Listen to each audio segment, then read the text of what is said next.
Wednesday edition of the Sports Cage, and a special one. Thank you very much for tuning in or watching, however you're consuming the program for the next 3 hours. Thanks for making time. We're on all the audio streams. We are on YouTube. If you want to watch along, sportscage.com, and of course on the mighty 620 CKRM. It is for RMP, where their winter tires at cost event is on until March 31st. Get them now. Don't go in there March 30th and buy them, unless you're thinking about next year. You can purchase a set of 4 at cost. Visit RMP. 4 days until the Super Bowl, till the Patriots and the Seattle Sea Chickens go at it. We'll be talking about that as we go along, but it is National Girls and Women in Sports Day today. So, co-host or host, Teagan Witko is with me, the Monday host from our Rider broadcast team. And we have a lineup, except for Eric Francis, all females. It's stacked. I'm really excited to chat with Kate Beirness. I'm excited to chat with all of them. Actually, they're going to be great. The Jessica Campbell one is from the Monday Nooner podcast interview we did with her, which was like 50 minutes long, and we get it to 40. Her story is unbelievable. Can we get something out of the way here, though? 936-6262. Prairieland Rentals text line. You guys can text along, play along, let us know. We'll read them. Also, the YouTube chat's open. Prairieland Rentals is 600 Albert Street. You get to deal with the owner, anything you need rental-wise. National Girls and Women in Sports Day. Yes. I love it. I got a 12-year-old, a 13-year-old girl. Wife played sports. Sisters played sports. All about. Can we just go with female in Sports Day? It doesn't really roll off the tongue. It really doesn't. National Girls and Women in Sports Day. But you want to get hyper-specific, Barney, if you want people to remember it. Is that... That's what I'm going to go with. I'm in branding. I don't know. I think it makes it less memorable. I mean, I'm also in marketing, so I probably should know better. But female in Sports Day, national. It's not an international thing. This is just a national thing. I believe so. Okay. It should be international. Every day should be National Girls and Women in Sports Day. And Olympics started today. Yes. And the Team Canada at the Olympics for the women's side, hockey, that starts tomorrow. And Daniella Ponticelli, play-by-play voice, PWHL, calling the games. Yeah, and she's going to join us a little bit later on this hour. You brought up, this is called a tease. We're not going to talk about it until we talk to Daniella, but they're playing Finland tomorrow? Yes. And there's an interesting spin from the Finnish side. Yeah. And it could be good for Team Canada. I don't know. We're going to talk to the professional about that. It could be good if you're going to sprinkle in the game. Mm-hmm. You're going to want to pay attention. Mm-hmm. See, everything comes back to sportselect.com. We'll get into that later. Daniella Ponticelli is going to be with us right away. Jessica Campbell, we're going to hear that interview, assistant coach with the Seattle Kraken. Eric Francis. It's Eric and I and a bunch of females like my brother and I. It's awesome. He's coming in hour 2. Then Arielle Zerr from the Saskatchewan Roughriders is going to come in. And then hour 3, Kate Beirness from TSN. And she's like in between recording stuff. She's making some time for us. She's covering the Raptor game tonight. So my understanding is they're going to get set up. They're going to do their tech checks or whatever they do. And then she's going to hop on with us. And then Cianna Murray, an interview that Dave Thomas did. She's there. Yeah. Referee from Cudworth, Saskatchewan. Oh, home of the tricky Maroons. Cudworth. The tricky Maroons? My Guido worked in Cudworth briefly back in the day. I'm a big Waka, Prudhoe area guy too. So, okay, big news came down yesterday when it comes to the Olympics. Sam Bennett. Yeah, he's up. Sorelli's out. Sam Bennett in. I feel like Sam Bennett should have been on that roster from the get-go, though. I mean, look at his credentials, right? I think 95 to 98% of people would agree, except the Sorelli family and some of the other players. Bennett should have been on that team. I was going through social media last night, and they were showing the hits that he threw in the Four Nations, that he's thrown in the league, and I'm like, oh yeah, like how is this guy not on the team? And then did you see last night Sidney Crosby go down?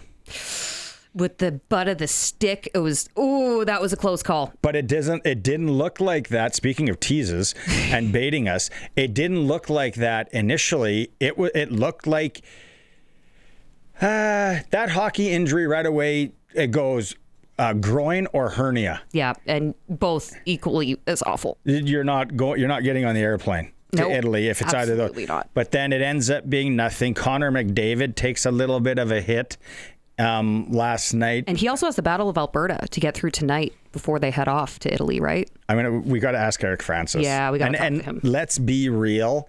Anybody going to the Olympics on any of these teams, because it's like 2 days of NHL left, something like that. Yeah, tomorrow's the last day. You're texting your buddies from the other team maybe and being like, hey, like no hitter? Yeah. No hitter tonight? We all good? Maybe a little rec game? Maybe you just go a little lighter on me. That's, it's scary. And if, you planned everything, and then there's the guys that are waiting. The guys that are in the weeds and they're, twiddling their thumbs and like, come on, I can still pee in a bottle and pass the drug test. I want to get in. Well, you never want to see someone get injured. But when it means that it might get you to the Olympics, secretly you're saying some different stuff internally. If you got a chance to go to the Olympics, and I don't know, maybe people that are nicer and better people than me, better humans, I would be like, come on, somebody get hurt, I want to go. Someone hit them hard against the boards. Last night, speaking of women's sports, U of R Cougar women, U of S Huskies went at it. Man, those Huskies are good. Colson's whole family was there. I was going to go. And a really good crowd, by all sounds. Pretty packed for a Tuesday. There was nothing else going on. Tuesday night. 81-69 the final. U of S Huskies improved to 18-0. U of R 15-3. U of R wraps up against McEwen this weekend here, and then the playoff schedule will be set. They're going to end up hosting some stuff here. U of S, like you said, is solid. They're on a tear right now, and I think their winning streak dates back to last season, if I'm not mistaken. Yeah, it's going deep. Insane. Yeah. And then another thing I forgot about this. We could save this for Clutch Performer a little bit later, but I apologize. We didn't know about this. I didn't check the right channels. The Cougars men's hockey team on Friday beat the U of S Huskies 5-4 in Saskatoon. Ooh. I don't think they've ever won at the Belcher. I think you could count on probably one hand how many times they've won at the old Rutherford Arena in the last few decades. Am I not? Rod Hauk, if you're listening, Sharky, any of you guys out there, am I wrong? I had no idea. Apologize. That is a massive feat. Cougar men's hockey team over the U of S Huskies. Enemy territory. Yeah. Damon Cunningham had 42 saves. And then up in Saskatoon today, the Saskatoon, or was it Saskatchewan Rattlers are no more. So if you have Saskatchewan Rattlers paraphernalia, it's a collector's item. Yeah, it is now officially retro. They're now named the Saskatoon Mamba. I don't agree with the name. They're not a client of ours. They don't spend any. They just changed the species of the snake. It's not very Sasky, in my opinion. The colors are fuchsia. Definitely not Sasky. You might as well call them the kangaroos. And it's a zebra. And Mamba to me means Kobe when you think about basketball, right? Definitely I feel like it's a miss. I really do. No offense to the new ownership, but I just feel like there were so many other opportunities he could have taken. Or what was wrong with the Rattlers in the first place? Why couldn't it just be something Sasky from the get-go? What would you name it? Oh, can I think about this? The Saskatchewan grain bins? I don't know. Colson, anything come to mind? Prairie chickens. It's Old Faithful. Yeah, prairie chickens. Prairie chickens. I'm going to think on that. But Mamba, and would you say it's fuchsia? Is that the color? It is fuchsia. It's a bright pink. I thought it was purple. Maybe I should get my eyes checked. I might be getting a little too specific there. A guy with the name Barney. I think you should know. At me right away. But we're going with the Saskatchewan Mambas. It is an exciting brand of basketball, or it was. And they're going to play at the SaskTel Center, or Sask Place for all of us that were born in the 70s. It's SaskTel Center. I know, but I love calling it Sask Place. And then they're playing at the Belcher. Yeah. Playing basketball at the Belcher. So a couple of different locations. And I don't know if that was just because of scheduling conflicts or what the deal was there. Maybe the Belchers expanding their hosting. It's a great facility. They could start bringing in more things in there. The, what does it hold? 5-6 grandish, maybe? I can probably 4,500. I'm always bad in this game. Guess how many seats in a place. I'm gonna hold at 4,000. You're going to hold at 4,000? Okay, let me see if I can figure it out. 3,700. I went over. Price is Right rules, I'd be out. You'd be out. Yeah, so the great size for that basketball. You could play it at the U of S Pack Center as well. Oh, also 3,700 is with floor seating. So for a concert. 2,700 is the seat capacity. From the looks of things. If you're rolling in with Gord Bamford, you can squeeze in 3,700. Western Pizza. Why wouldn't a guy or girl on this Wednesday? It's beautiful out. Perfect pizza, generous amount of toppings. All the Greek favorites you love, like souvlaki ribs, salad, the goodness you just can't make at home. We're going out on the Western Pizza guest hotline. Joining us, she's been with Teagan on the show before. Daniella Ponticelli is with us. Getting ready for a busy couple weeks here, Daniella? Absolutely. It's going to go by so fast. As you know, with the Olympics, you have a very finite amount of time, but the women's hockey tournament starts tomorrow, a day before the opening ceremony. So we're ready to go. I asked Teagan this, and I was like, can we mention, you're calling the games from here. You're not actually going over there, which is fantastic. And I think that even speaks to more of the skill level to be able to do that. First question's the obvious one. What are you hearing about the rink and the ice and everything that comes with that? This has been the question, right? So actually the last time I was on, which was a couple months ago, Teagan and I were talking, I don't even know if the walls were fully finished.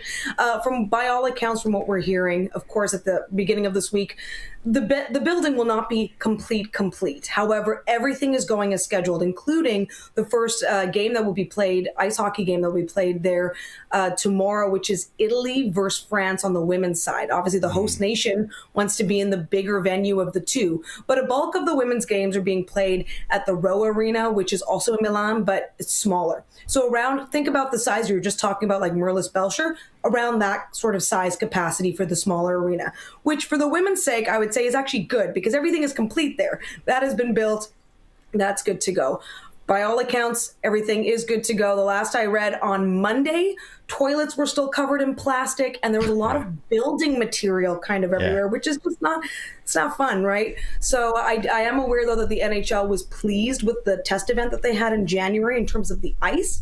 And that's kind of the most important thing. Let's keep the lights on. I heard the lights went out during curling today, different venue. But let's keep the lights on and let's make sure that the ice is safe and everyone is safe. That's the biggest thing. I think they got the bags over the urinal garbage thing. I think they got that moved from the Cooperator Center because of the bathrooms. The bathrooms there this weekend. Anyone that was in there this weekend, you know what I'm talking about.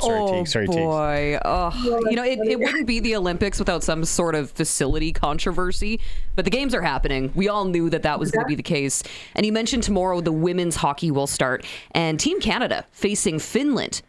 I happen to notice that there's a little bit of an issue with the Finnish roster, maybe some illness. Oh, sorry, you caught me off guard there, Teagan. Sorry. I wasn't aware of 4 players are reportedly out due to illness, so I'm curious to see how maybe Canada will capitalize on that with a full, healthy roster and what that matchup looks like from your point of view. I mean, to me, this is still Canada's game to have a good showing against Finland. Finland's strength is in its goaltending. They do have a scoring ability, but if Canada can just get going and start to play their game, they will have the upper hand when it comes down to it. It would be good to know the players affected, because if they are PWHL players, that will definitely impact this Finnish team, a team that has a number of pro players playing against the likes of our goaltenders, Anne-Renee Desbiens, Emirates Mashmeyer, whomever they're going to put in net for tomorrow's first game of the Olympics.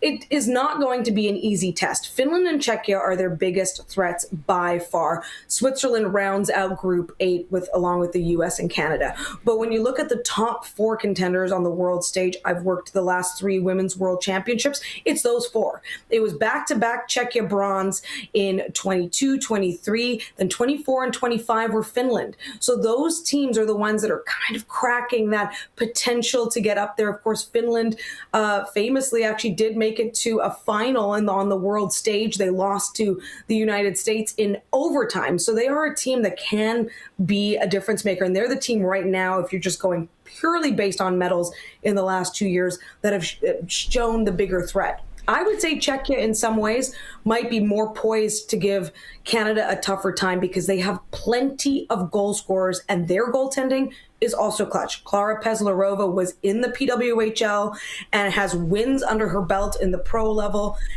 along with a number of their star players, including first overall pick Kristina Kaltenkova. So I know I'm veering off a little bit. Finland tomorrow, that's the biggest test. I do think, obviously, if they are short players, it's a huge advantage to Canada. You can't take that away, right? Especially because these rosters are already smaller than what some of these teams are used to when they play international competition.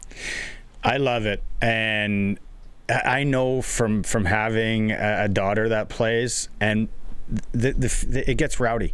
There's no body contact, but it's like they're trading paint, I call it. Like there is, when it comes to the Olympics and the female game, we've seen the Canada-US battles over the years. It's fantastic. What are you expecting as far as the game getting called differently than what we would see in the PWHL? Really great point. I'm glad you brought it up because I actually think this might be a difficulty for a team like Czechia. They are so used to playing physical. It's one of their biggest strengths. And we saw it the last few World Championships. We saw it sort of get let go when it came to Canada, USA. There was way more physical play. Hits happening, not being called on the international stage, which is normally absolutely would be called. So that's going to be one to watch. And of course, not getting into penalty trouble. Canada, if they're not able to match what's happening in the calls, could end up in trouble and have a Finnish team capitalize on power plays. They are very strong on special teams. So that is something to watch because they're not allowed the same sort of just straight up hits as in the PWHL, although in the PWHL, open ice hits are not a thing. You have to be playing the puck and it needs to be a directional hit. So there's none of this colliding, into this opposite force directional hits. That's what gets players tossed from the game. We've seen a number of major penalties this season, epic hits. Those just aren't allowed right now. But the players, you can tell they're all itching for it, and then they're still figuring out where that line is sometimes, because some of them are very closely. You're like, that could be legal. But when it comes to the Olympics, it's a no-go. I am curious, though, if some of the officials, as you had mentioned, officials who are in the PWHL working those games, how they are going to navigate some of the calls. They have to go by Olympic rules. But will Canada and the United States be given a little bit extra leeway? Yeah. We will see. Well, I'm glad that you brought up Canada-US because that's obviously one that a lot of hockey fans will be watching closely. Last time they had the Canada-US rivalry series, the US swept Canada. So what type of benefit is that to Team Canada in terms of the fact that they've seen a lot of these players and played against them recently? The only correction I'll make, they embarrassed Canada. Let's call it for what it was. It was the most goals they had ever put up against Canada. But I think it's important to note that they were coming in with a team that had this young burst of offense. They're a team that thrives when it comes to being able to use their speed.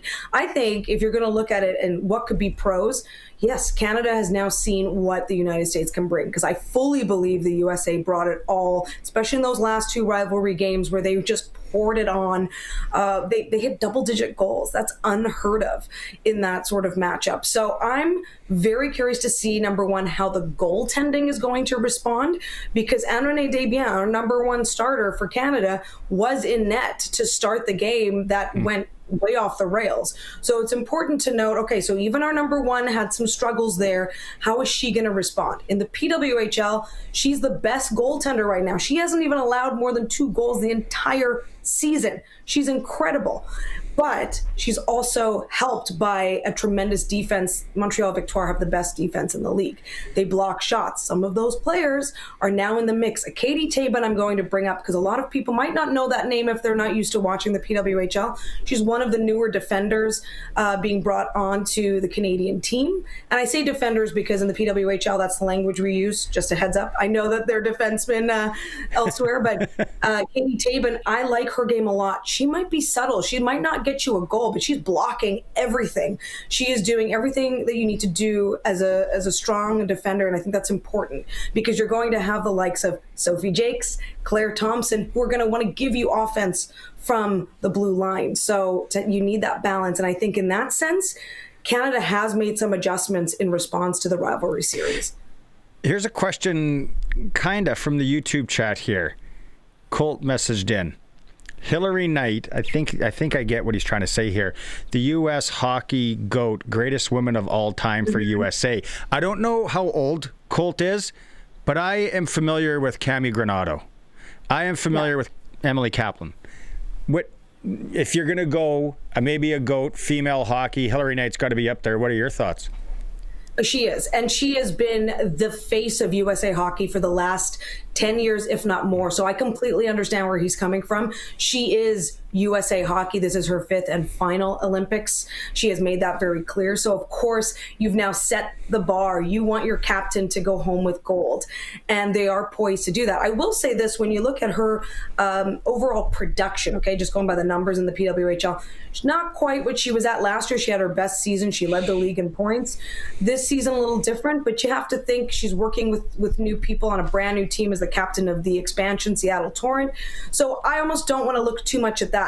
She absolutely shines on the international stage, much like Marie-Philippe Poulin, right? Those are two captains who, if you need something, if you need them to dig deep, they're going to do it. So I'm with them on that. I think she's the GOAT of this generation for sure. And it's going to be hard to top because the spotlight has been here for Hillary Knight in a way that even for Granato just wasn't there. So I know her too. And to me, I'm like, wow, that name just holds so much water.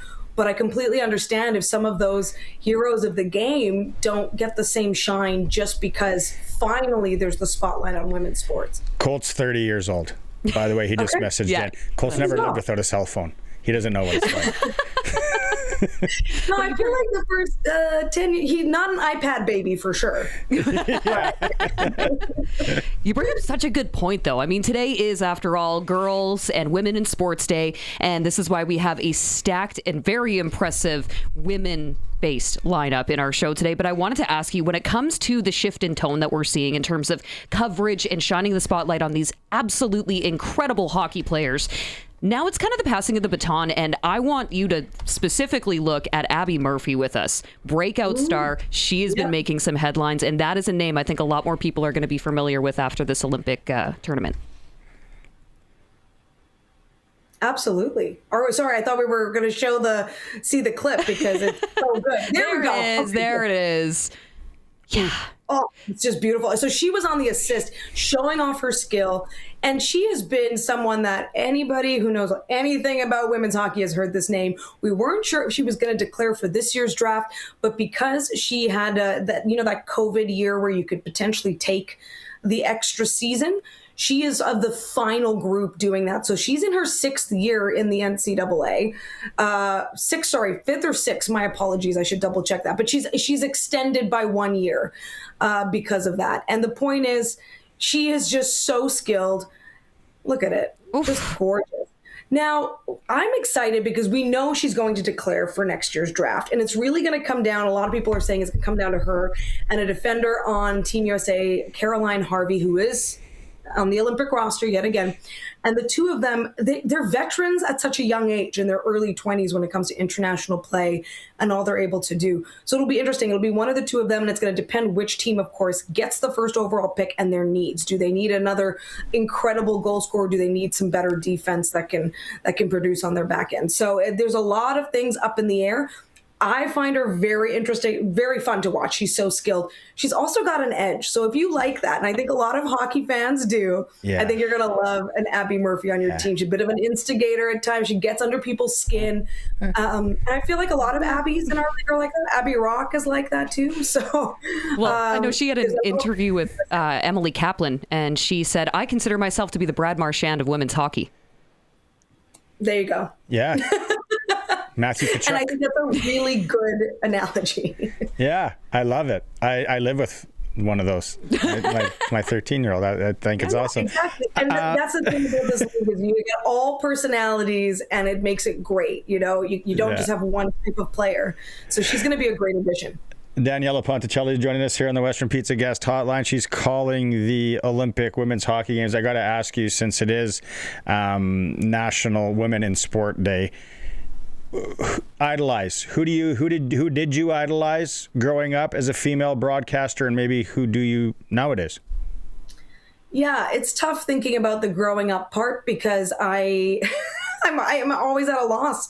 I also wasn't someone as a kid who watched a ton of sports. I was super into my dance and gymnastic stuff. Like, I was doing my own thing. I wasn't at home watching sports, and I never even thought sports were for me or that I would ever have a place in it until I started getting into media work and I started behind the scenes doing camera work, doing everything, like curling, football, hockey, and then eventually found my way into play-by-play. It's a long story that involves working fringe sports like roller derby, but that was the starting ground for me. It was something that I was very comfortable with, and then it just exploded. It was such a passion of mine. I'm like, I can't ignore it anymore. So it's tough to think back to when I was younger and like a female, because I don't even know really where those influences are. I will say now I'm a huge fan of Doris Burke, have been for a long time, and my contemporaries. Like, I look at the likes of Cheryl Pounder, who I get to work with, Becky Keller, who I get to work with. Kenzie Lalonde and I are going to be the first ever female play-by-play announcers calling Olympic hockey on television in Canada. And I would actually venture that probably is beyond just Canada.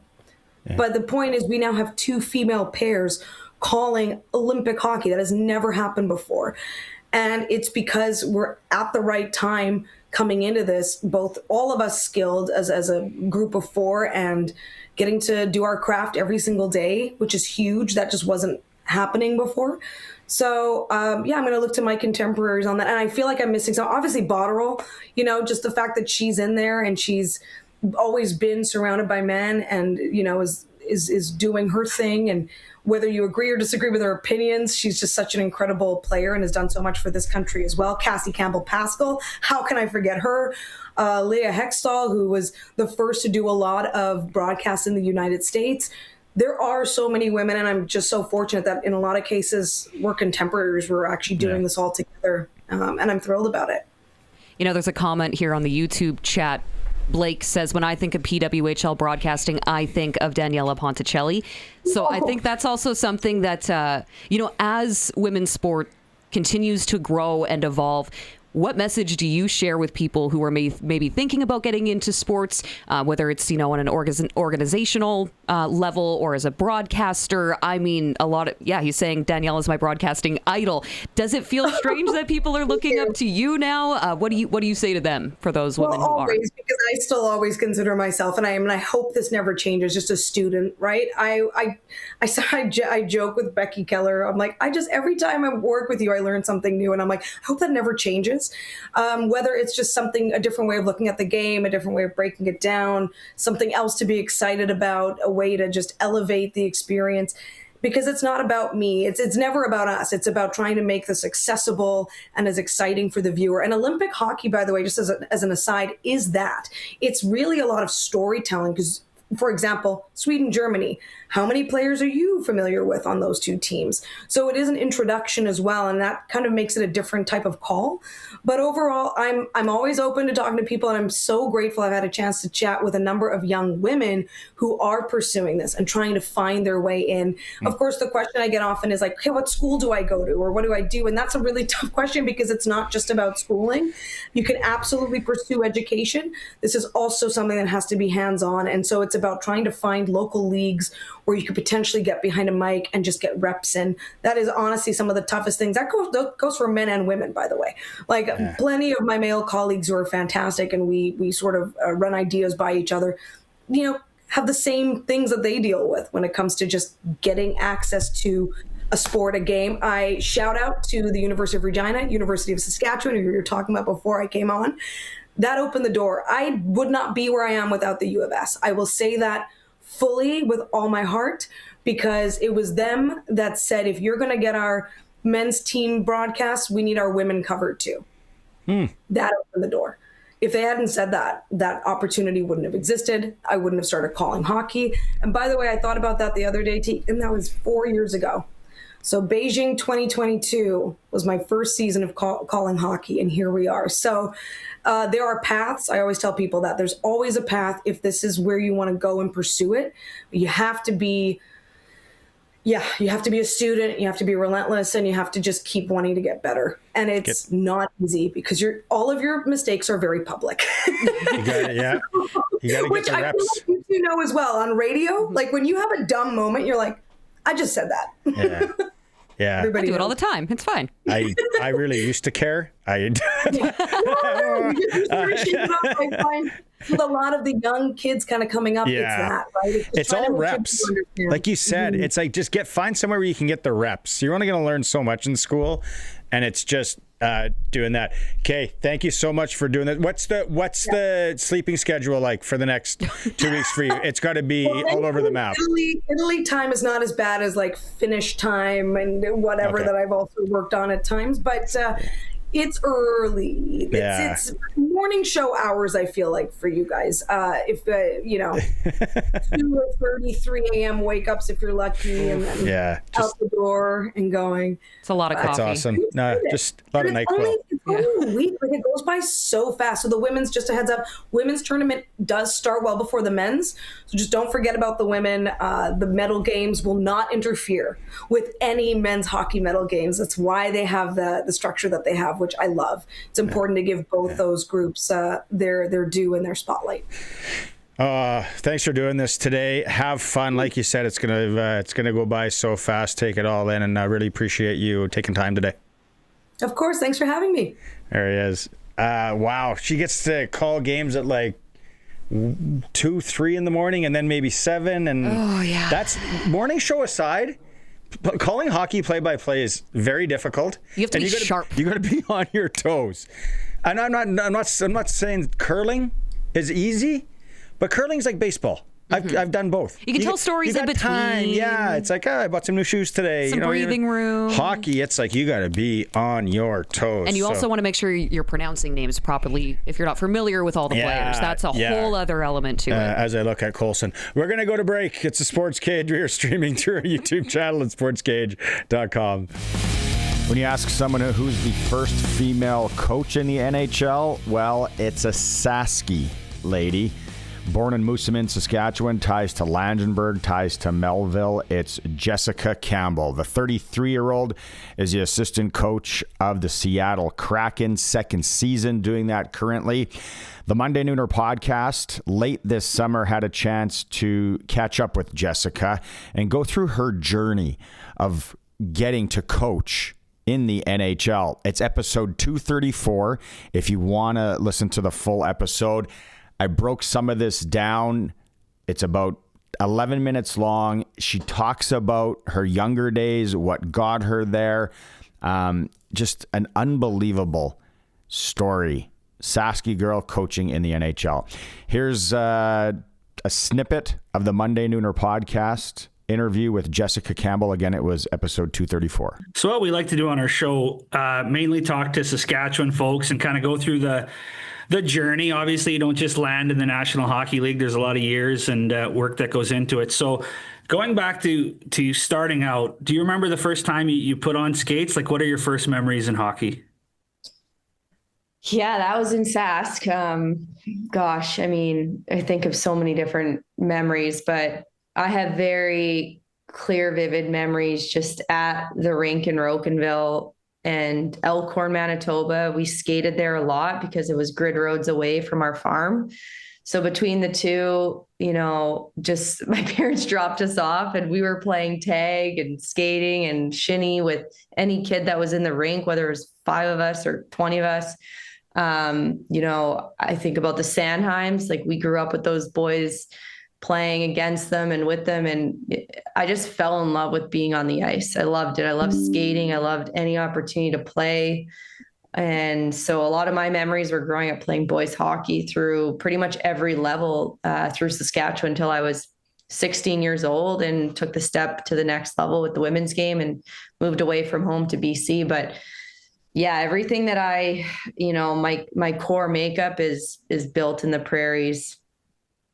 And your mom, she was a player, right? She was probably one of your first coaches. Tell us about, well, I guess both your parents, but obviously big influences there. Yeah, huge, huge influences. My mom, we still joke. She always reminds me that she still has eligibility left with the U of S. She was the Huskiettes back then. And she's got a year or two left. But no, I mean, we had the true prairie upbringing. I had 2 older brothers and older sisters. So I was the youngest of 4. My mom and dad coached kind of all of us, or just showed up and volunteered. And so I was really fortunate that, my mom was behind the bench of our boys teams, opening up the gate and modeling for me in many ways, which, I look back on now, that you could do anything, and maybe in untraditional spaces or in ways. She just showed up and was a leader. She's a teacher. And she gave her time and energy in so many ways to sacrifice for us kids to do what we loved. And so, I can't think of any moments where my mom and dad didn't just fully jump on board to take us to the tournament, or, like I said, drop us off at the rink to have some fun and skate and play and burn some energy. But they're huge, huge pieces in my journey. I would definitely not be where I am today had, my mom and dad not modeled what it took and the sacrifice that it would take along the way. How obviously, like you're speaking about playing with the boys, and times have changed so much. I know I have a daughter in it, and Barney has a daughter in it. The girls that play hockey now, and the progress, I'll say, in that. Like, how proud are you of that? Because you obviously had a big hand in that. You were kind of a trailblazer in that area. I mean, the game has come so far to even imagine the option to play girls or boys hockey. That wasn't an option for me, and I wouldn't trade it for any other way. I think that it shaped me in so many ways, but just to know that the game has grown and it's for everybody. And whether you want to do it on a competitive level, on a AA, a minor hockey league level, a AAA, like there is an avenue for everybody to find their joy and love for the game. And I think knowing that now, I truly believe that I have a huge privilege in what I get to do, because I'm now modeling something that I know young girls can see themselves with a new career. And people ask me all the time, when did it shift for you? Or when did you imagine coaching in the National Hockey League? I'm like, I didn't.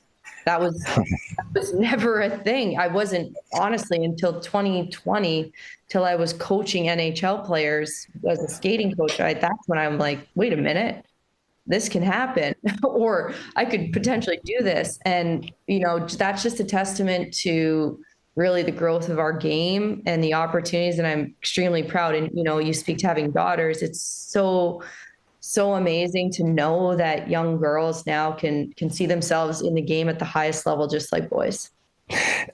We ask almost everybody, especially the Sasky players that we've had and coaches, is when you go back to your parents, did they push?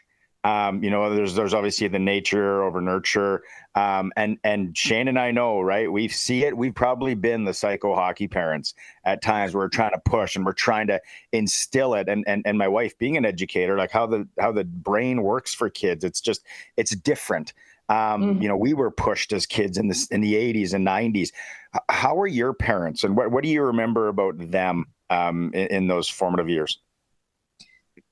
Yeah, I think we had a balance of both. You speak to the 80s and 90s. I think that was what I knew too. We were pushed, and people always ask me, how'd you end up in hockey? I'm like, I don't know if I had a choice. So that might answer your question right there. I was walking and having skates on my feet at the same time. So, but I loved it. But I know my sister and I talk about this a lot, because we both had college careers, and we kind of laugh now as grown adults, but she has kids, and we're like, well, would you have done things differently? And, for me, what I was really fortunate with my parents was just that they saw that I loved it. And so then they kind of fed it piece by piece of, hey, you have to play other sports. Like, we played baseball all summer. We didn't play hockey year round. Like, I never played summer hockey and traveled, to the big city and did all that. I played baseball, and that helped me as an athlete. And I think it also was a way for me to learn that you have to be more than just a hockey player. And that was something, I don't know whether my parents strategically did or not, but they still pushed us to get involved in other things, whether it was school or not. But I will say this, my mom, she's a teacher, and she's still teaching today in Rocanville. And anyone from Melville would know my mom was, billet coordinator for the Millionaires. She got her hands on everything she could to get involved with hockey. But she showed up at the gym, opened up the key to the school, and she would have us run back and forth, jump up and down. Like, we were doing little training sessions when we were 10, 12 years old. So I guess you could say she pushed us hard, but I loved it because it was something to do. Your dad, Gary, right? Yes, Gary. Was he a senior hockey guy or anything in Rocanville? He, I don't even know if he played senior hockey there. I mean, he's been in Rocanville forever, but he's always been involved in hockey. He coached my brothers. He even coached, with the Saskatchewan Hockey Association. Now he's doing some scouting, and he's retired. So, yeah, honestly, I've always taken the knowledge and wisdom from my dad with hockey, because he's kind of the balance to my mom. He's always very he's very concise and clear on what's happening. He's not so much, this is my kid's story and situation. He's very much in tune with what the hockey culture is and coaching and everything. So he's always really, really good for me, informative for me in terms of keeping me very much level-headed, where my mom's always like encouraging and pushing and challenging. And so there's this good level-headedness that I get from my dad's wisdom and just, kind of composure. Opening up the gym to do plyos like the Soviet Union. I love it. Yeah. Air conditioning. They pulled up a video on CBC, I don't know, a couple prior to it. I seen it a lot this past year. I'm like, holy, I think we're in Fort Capel. I don't even know where the heck we were, but my mom was yelling. I'm like, I actually sound like my mother. So here we are. So with you, obviously your first year coaching in the NHL and stuff like that, but do you have those aspirations or those thoughts in your mind to be like, you know what, maybe someday I can be a head coach in the NHL? Yeah. I mean, I've been asked this question before, and I don't see why not. That's the path I'm on. I'm trying to be a better coach every single day. I've never really had a clear plan, and I'm not really setting out to have a clear plan. I think that's kept me grounded in just growing as a person and as a coach. Definitely I want to win. That's first and foremost. I want to win a Stanley Cup. That's kind of my next milestone and goal.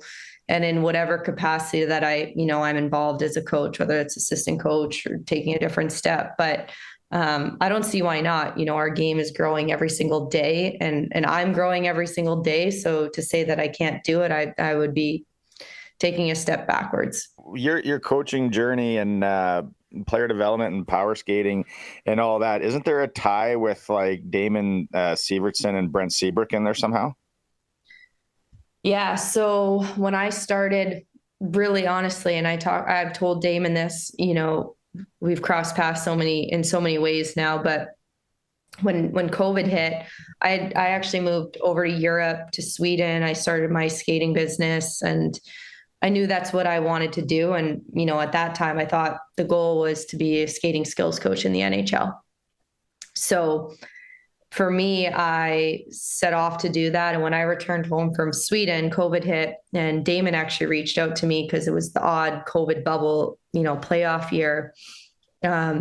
Interesting enough, Jersey wasn't in the playoffs, but Damon reached out saying, "Hey, Jeff, do you have ice? I got, a couple guys that would love to come skate and, whatever." So for me, I was doing it. I'm like, yeah, absolutely. And, I think he brought out Joel Edmondson, James Reimer, Jordan Martinook, and Damon. And I had this group of NHL guys. And that's honestly what catapulted everything, because from Damon came Luke Shen, Andrew Ladd, Shea Weber, then obviously Brent showed up.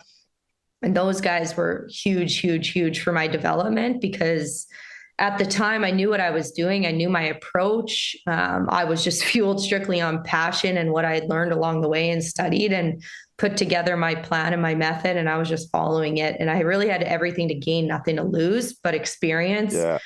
And in addition to Damon, there was younger guys like Matt Barzell, some of the more, up and coming younger skill guys were showing up as well. And these veteran guys. And that's when it became really clear to me that I could coach at this level, that I could do it because I was doing it on my own and they were showing up, paying for my services and interested in it. And so, full circle, I look back on those days and people ask me, when did it become clear for you that you did, or the dream was realized to coach in the NHL? And it was actually skating that group of guys on my 27th birthday. I think there was a group of 25 of them where they asked me to come out and skate the whole group because COVID restrictions lifted and we could have that many more on the ice.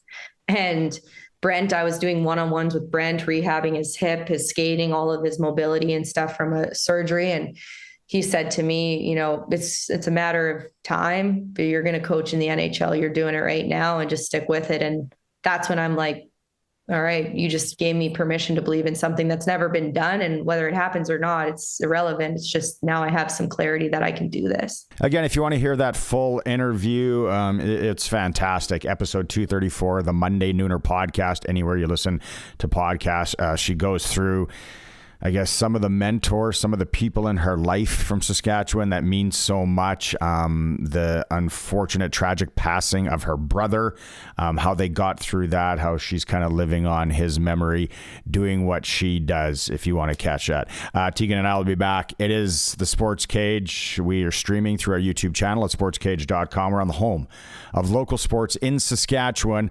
on National Female in Sport Day, 620 CKRM.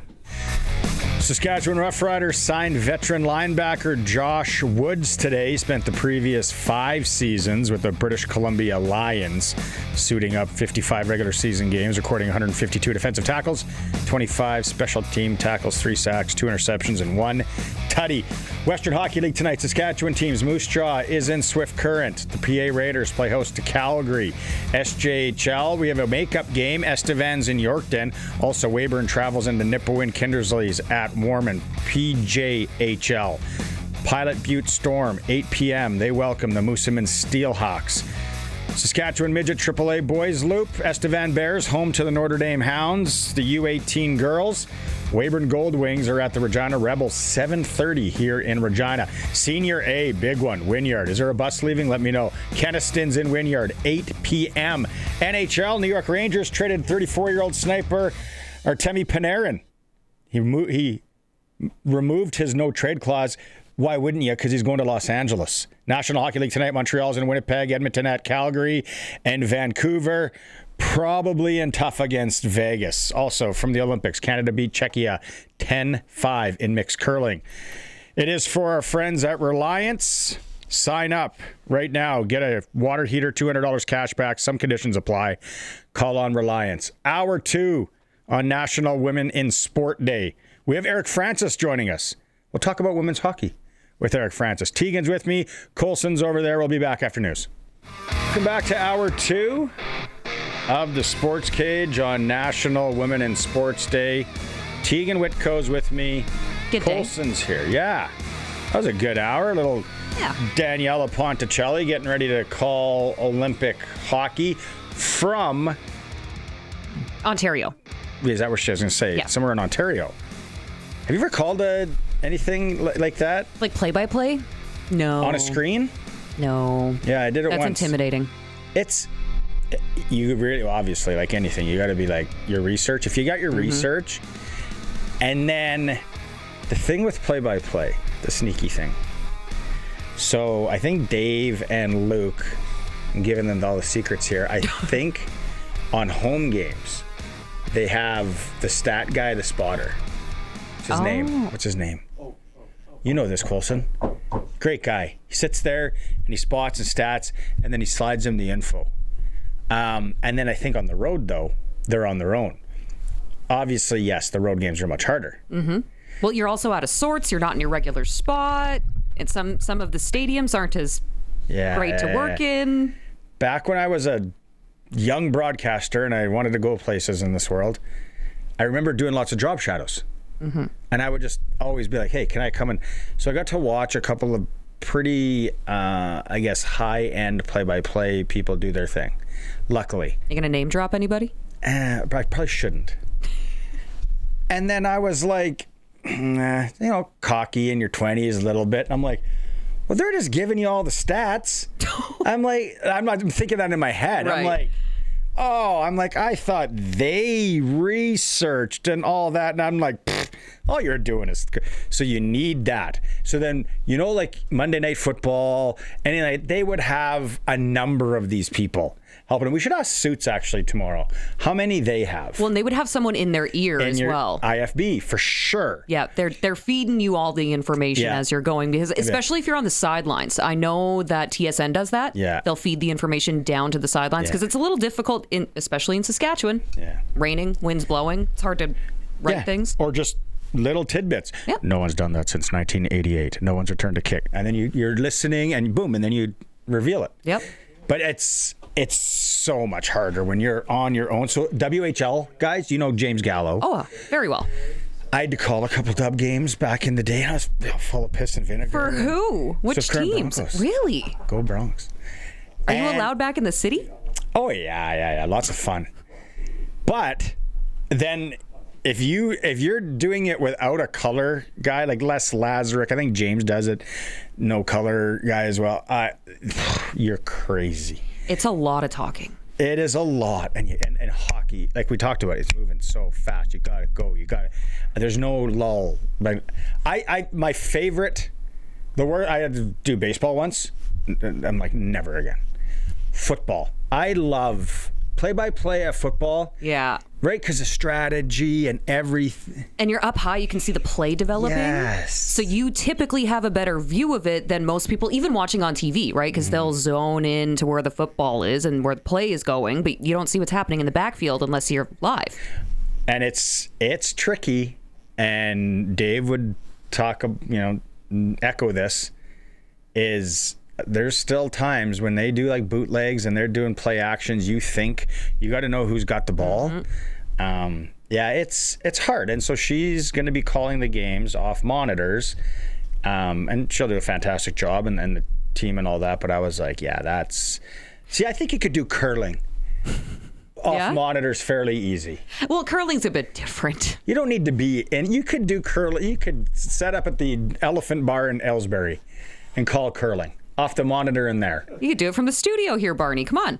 Yeah. Submit your application. There we go. We need the fridge. And the old fashioned again from last mountain, which is all gone. Yeah, work on that fridge. Did you get that picture, by the way, Coulson? Okay. We've got to talk about that. This is our only male guest of the day. Very handsome gentleman, Eric Francis. Now for Inside the NHL with Eric Francis on the Sports Cage. Inside the NHL is brought to you by Sports Select. Getting in on more of the sports action you want is as easy as playing at sportsselect.com. Simply make your picks online, generate your QR code, and lock in your bet at your local Lotto Spot retailer.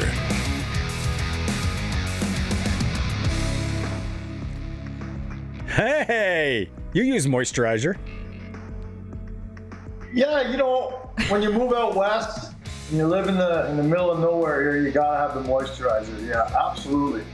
But not until I moved out here.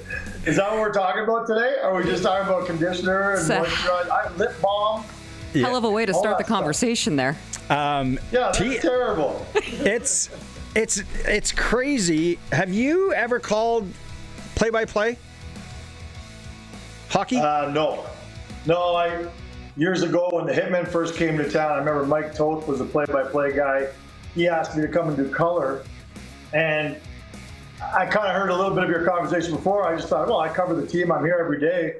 I didn't do one single minute of prep. I thought that just by being here every day and knowing the team really well, I'd be set. But you see the guys who are doing color, and they all have these. It's actually be really cool, a photo essay. All the different boards that they have are big, cardboard. Everyone's got a different way of kind of in every single box as a player and 2 or 3 bits of information and their stats and their height and their weight. And no, they've got it down to a science. So if you walk in cold just thinking you could just ramble off a few things about every player, you're sadly mistaken. When you think of women's hockey in Canada, and then obviously the battle with the U.S., is there a game, is there a moment that immediately comes to mind? Yeah, the women's gold medal final, and I don't remember which year it was, where I think the American referee called 13 penalties on Canada, and maybe like 2 on the Americans. It was the most, like I rarely, you'll never see me write about bad officiating or anything like that, but that would have been, if I was writing about that game, I was watching as a fan, I'm like I generally think that when people complain about the officiating, they're just delusional into thinking that a ref is actually biased against their team. Like, it's the most ridiculous notion. But in that game, it was so egregious. It was so overwhelmingly anti-Canadian, whatever you want to call it, that game comes to mind. You know, all their gold medal games are great, but that one is the one that comes to mind. 2024 IIHF World Junior Championship, I believe. World Junior? No, it was women. Oh, it was women? It was women. Okay. It was the women's Google's team. taking me the wrong area. Hold on. Never trust Google. Okay, go ahead. Colson, let's keep researching that. Okay. Is that so? Google's male skewed? Is it? That's terrible. No, it shouldn't do that. Damn it. Shouldn't do that. Should we talk a little Flames, or we all want to stick with women's hockey? I'll go back to women's hockey after. I know You're very curious on this Flames thing. I am, because I'm going to be honest. My fiance was just in Calgary. He watched that Flames Leafs game Monday night. He was having the worst time as a Flames fan in that first period. But when he came home, the first question I had to ask him, what do you think of Parekh? So I want to see what your thoughts are. I know that you wrote a piece on him and how he's going to fit into the Flames roster. So tell us a little bit more about that. You know, it is interesting that you asked that, because I've been pretty down on Parekh. Like, not on a personal level. I think the kid's an amazing kid. He's always smiling. He's good, full of energy. Like, I love what he brings. Because of the CBA, the only league he could basically play in this year was the NHL, which is an egregious disservice to this young man. That said, he's been over his head all year long in the NHL, and the team recognized it right away, to the point where they actually thought it was dangerous to have him in the lineup because he was getting bashed around. He's undersized. He's not ready for the speed, the size. However, that stint at the World Juniors, combined with his recent AHL conditioning stint, helped him get his swagger back, his moxie, and I thought he fit in brilliantly the other night. Like, I'm not saying he was a first or second star, but I'm saying he fit in like an NHLer, and I have not seen any semblance of that up until that point. So that is a huge new starting point for him now that he's got a little bit more experience and time on his side. I'm really suddenly quite optimistic that he's going to be able to turn this around sooner rather than later. There's no way. Did your fiance feel the same way? He liked what he saw. Yeah. I mean, not with the result of the game. I mean, they lost to the Leafs, so I was that's hoping never you were good. going to say he was throw jersey on the ice guy. No, we're not quite that intense. Jerseys are expensive, if he's a Barney. Flames fan, he should love what he saw the other night, because they played well. It was a close game. The fans got their money's worth, and they lost. Like, if they do that 27 more times from now to the end of the season, it'll work out real well for this organization long term. No mushy middle. No, but did you get No the T-shirts? more. Did you get the T-shirts made, by the way? They're at the printers. Yeah. What was there anything close today? Any inside baseball for us before the trade freeze from the Flames?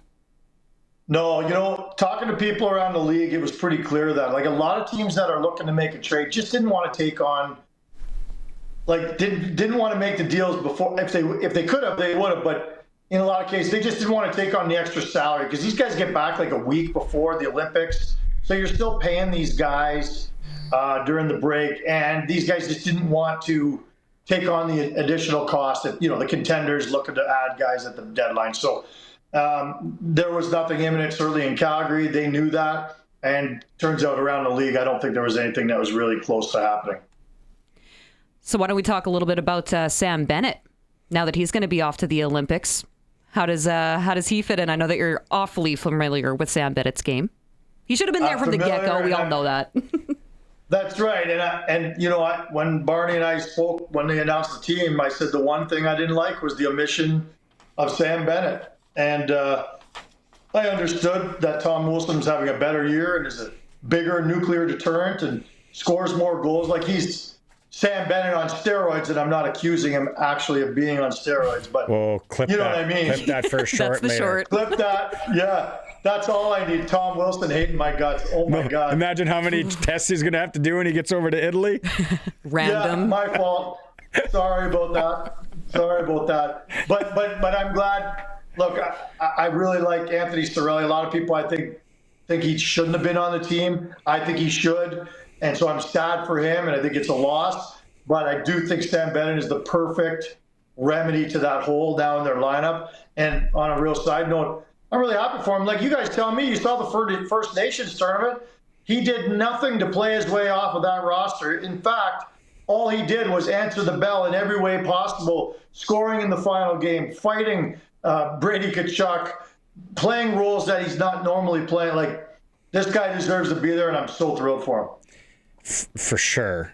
How scary was that for Canadian fans last night, though, when they show Sidney Crosby taking that stick, where right away I'm like, hernia or groin, and then it ends up, okay, it's nothing.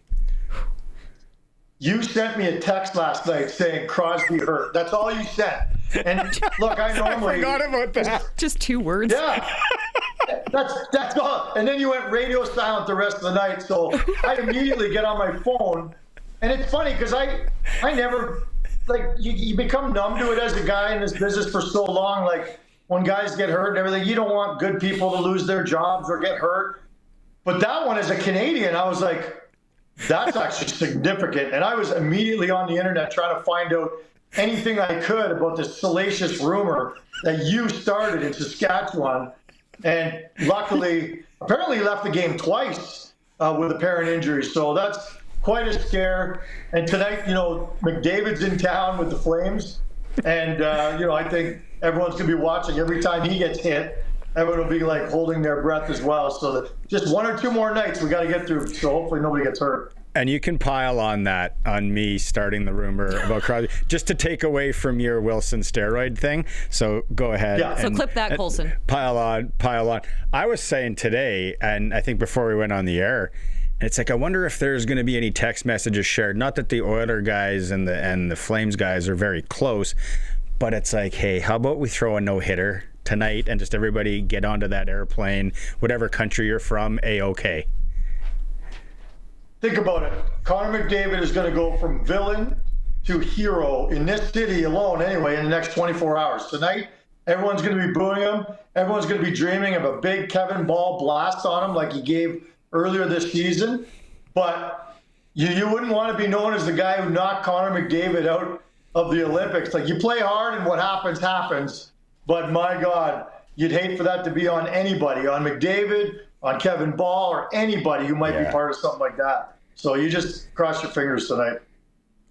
Things were quiet for the Flames heading into this Olympic break, but we did see Panarin move to the Kings. Funny you say that because I just got back from the Flames practice. I hadn't even heard that. Is it a done deal? Yeah, looks like the reports came through earlier today. Yeah, Panarin off to L.A.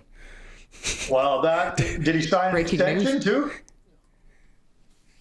I don't think I saw an extension. Did you lead your stories off at Flames practice? So did you hear that Crosby got hurt? Yeah, that's it. So my buddy in Saskatchewan said. Is this report coming from Barney, or is it a real story about Panarin? Like, I don't know what to believe right now. You just never believe. You never believe Barney. He signed a 2-year extension. 2 years, 11 mil average. Wow. Okay, that surprises me because I thought he was looking to get paid, in the neighborhood of 15, 16 million. And I certainly thought he was looking to sign a deal that would get him into his 40s. But, I guess he really wanted to be out badly, and everybody wanted this to end. And I'm surprised he signed just a 2-year deal for, I'm not going to say that's a bargain of a price, because he is getting older and he's slowing down considerably. But man, good for the LA Kings. Where does he fit there? You watch the Kings enough. They're in, they're out in the West. Where do you think that fits with what the Kings are doing this year after a very disappointing first round last year? Yeah, well, they need goals, right? The Kings are one of the lowest scoring teams in the league. They've got a really good, solid defensive style game. They win games like the Flames do, 3-2, 2-1. But if they're going to make any sort of noise, they're going to have to try and score with some of the big boys. What is it, 4 or 5 years in a row they've lost to the Oilers? Feels like 20 years in a row they've lost to the Oilers. And yeah, the only way to beat the Oilers is to have some semblance of goal scoring in your lineup as well. So I'm sure that's kind of what they're thinking as well. And it also seems like the window that's a highly tradable contract. If the Kings, they're going to lose Andrei Kopitar at the end of this season, and you get him in their fold, it doesn't work out this year, you start to flip him, and I think you get a considerable amount in return. So it's starting to make more sense as I digest it, if in fact this is a true story. Okay, I'm not going to talk to you really until I'm on holidays, so it's a while. Let's go. You owe me 24 beer or equivalent, which I'm gonna say has been paid when you bought me drinks and nachos in Calgary there. So that's all. But let's go again here. Prediction. You got Colson. Colson just hit his head on the screen. Let's get his book out. Let's go top 3. So gold, silver, bronze finish at the Olympics, and closest guy to has a hefty bill coming his way early April. I hate this. I'm wincing because I'm going to make my prediction before anyone gets really mad at me. I'm going to base it on fear. And I've long feared for 30 years that the day would come that the Americans would overtake Canada and probably do so for good because of just the simple population and the game spreading across the country. And I just feel like it's the Americans' turn. And I hate to say it, and I pray to God I pay you whatever this tab is. But I'm saying Americans first, Canada second, Sweden third. You got that, Colson? I don't really like that, to be honest. I hate it.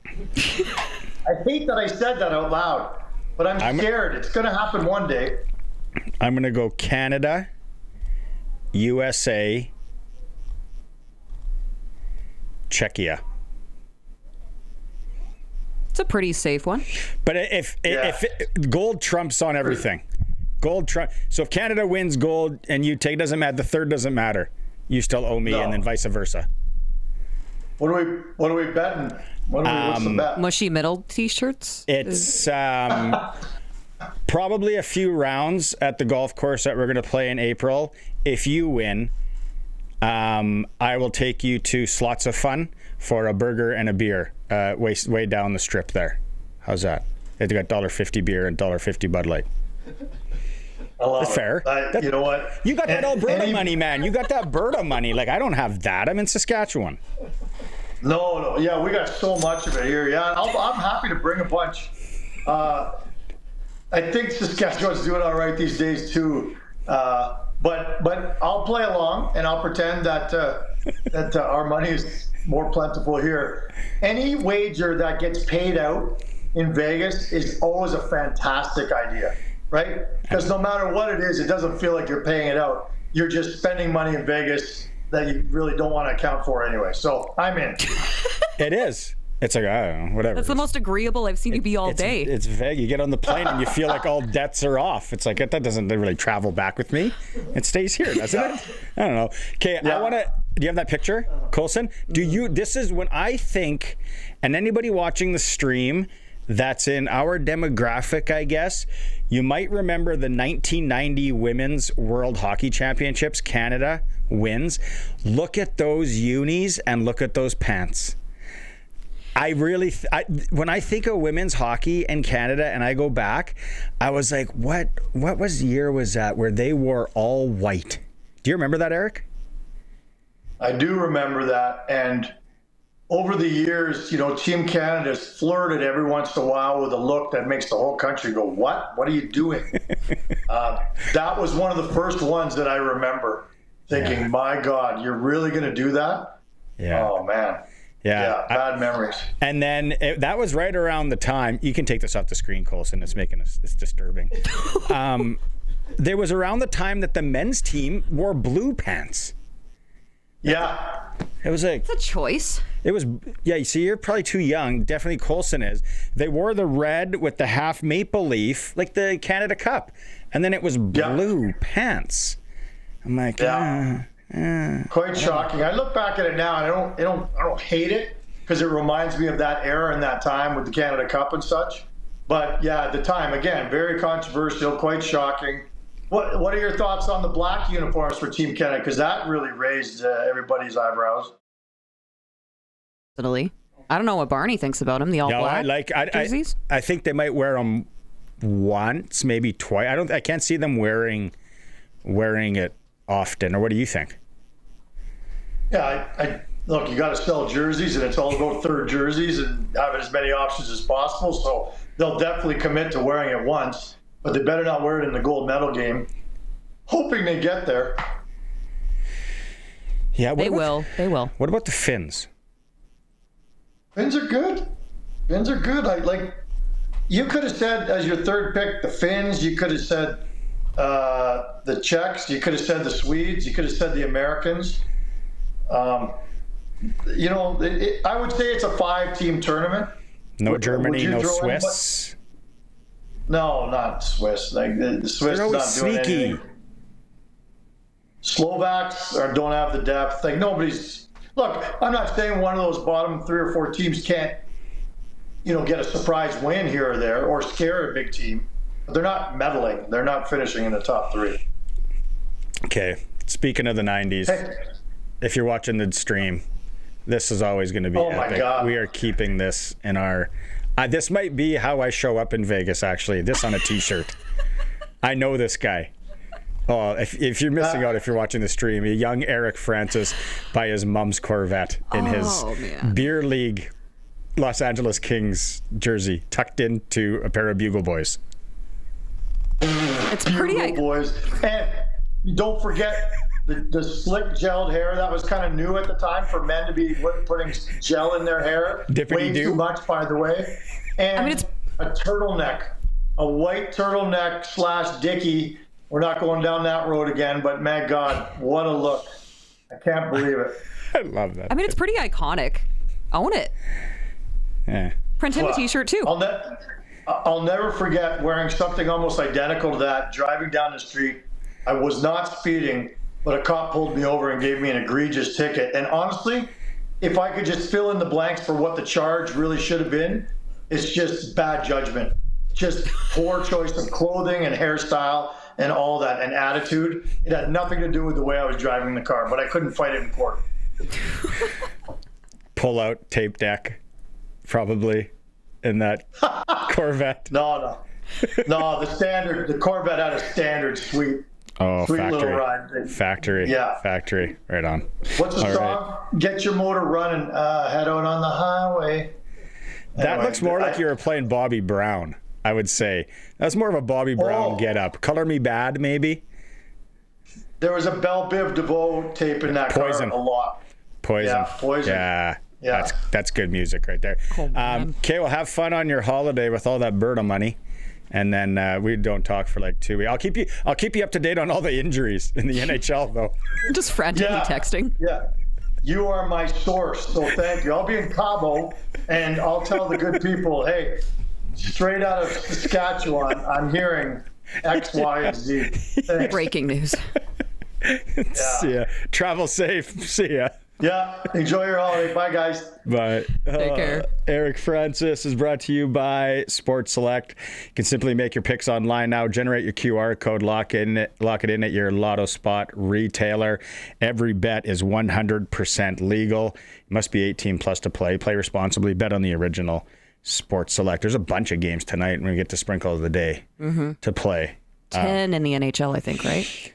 Yeah, and that's the thing about tonight. Where's my trusty trusty list here of NHL teams. Here, I'll ask you some trivia. Oh. What NHL team, well, now this is up to 10, has the most players playing in the Olympics? It's now up to 10, I think. Up to 10. Because it was 9. It's a huge hint. Oh, gosh. Barney.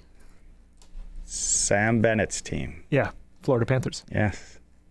Followed by defending Stanley Cup champs. I know. They might miss the playoffs this year. I know. Tampa Bay Lightning. That's how the times change. Colorado. Okay, so the teams that have won, the New York Islanders, the Chicago Blackhawks. Maybe that's maybe the team that you sprinkle on tonight. Because those guys, it's like, let's play hard, and then we're going to the beach. Chicago. Go out with a bang. Utah has 1. San Jose 2. We'll have to get to that when we do sprinkle of the day. Oh, that was fun. Eric Francis. You still went off the rails. I thought you said that was only Fridays. We didn't really go off the rails. You kind of went off the rails a little bit. That was pretty tame. Was that tame?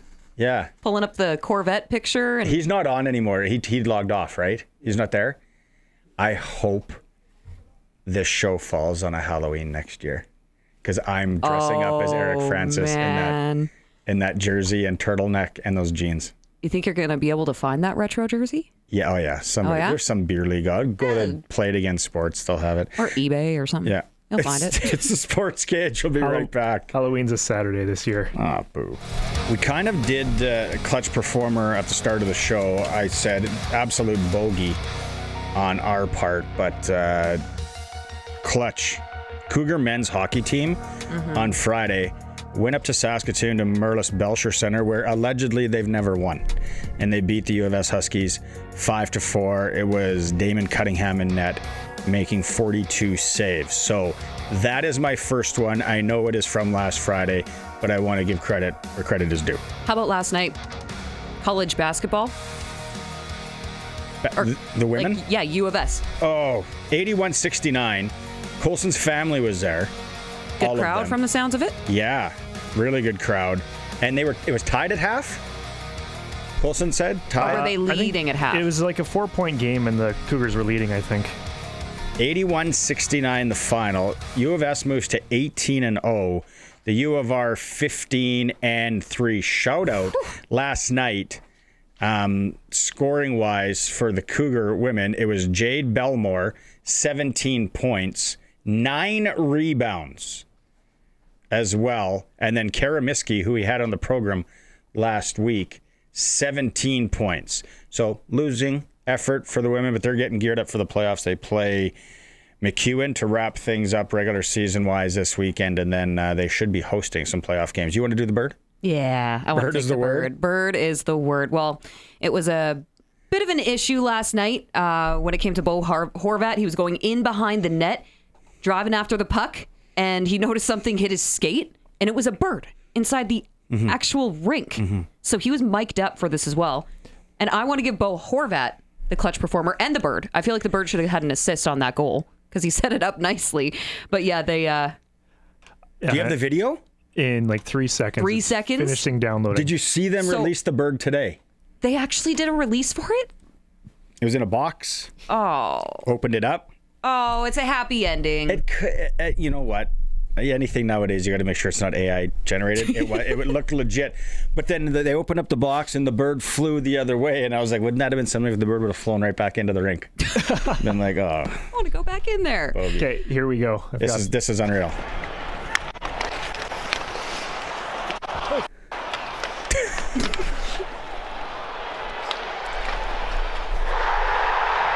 Yeah, so it's Horvat to Palat, I do believe, and then Schaefer. I ran into him.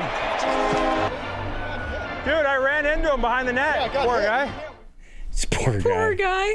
I thought it was a bat at first because I think a hockey rink, you know. That wouldn't have been as adorable. No, it looked like it was nice. What kind of bird would that be? I'm not up on my birds. I am Sidney Crosby. Little, small. It was not a big bird. No, it was very small.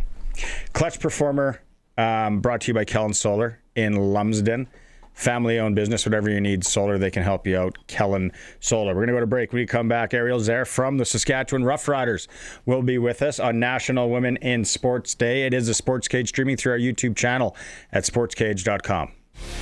Welcome back. It's for Regina Motor Products, where they have the Winter Tire at Cost event on now until March 31st. Visit RMP online or in person. Teagan Witko's with me today. Colson is here on the other side of the board. It is National Women in Sports Day. We've had so far Daniella Ponticelli on, Jessica Campbell, Eric Francis, who's NHL Insider. We talked women's hockey there. Roscoe on the Prairie Land Rentals text line. Salute to Teresa and Lorianne for the effort and time in getting people out to play pickleball in Kindersley. All the ladies in Sask who help to get young and old involved, whenever it may be, Roscoe. That's what a nice. Solid little clutch performer there, hey? Good job, Roscoe. You know, like Roscoe that. sends in some good texts from time to time, usually on the funny side, but that one's a good one. Sincere. Chalk it up on the big board. Yeah, if you have anything like that to pass along, like Roscoe, fire it away. 936-6262 Prairie Land Rentals text line. Joining us in studio, not on the Western Pizza guest hotline, from the Saskatchewan Roughriders, Arielle Zerr. And you just came in here and talked about it is very busy for you right now. Your communications and you're getting the news press releases like the one I got in front of me out, and you're worrying about contracts and all that. So people probably, and rightly so, they go, oh, this must be a great time. Are you going on any holidays? Are you taking a month off? No, you're grinding. Yeah, it's a busy time for us right now. And it's an exciting time, obviously, because there's just been, we're just building on what was an incredible season in 2025, and now just like trying to do it all over again. So yeah, no, this time of the year is really busy. I say to people all the time, like when they ask me what I do, I'm like, if you heard a player on the air, if you saw them on TV, if you read about them on a website, like that's what I do for the club, right? So, or if you see a press release or an announcement that's come out, like I put that together. So, yeah, it's this time of year is a busy time of year, and so I kind of say like, the season is busy, but like January 15th to February 15th is like kind of a crunch period as well. So it's blacked off. You can't take any holidays? I don't think anyone's ever told me I can't take holidays, but I'm a critical thinker. So how does this journey get you to what you're doing today? Like, where did it begin? Yeah.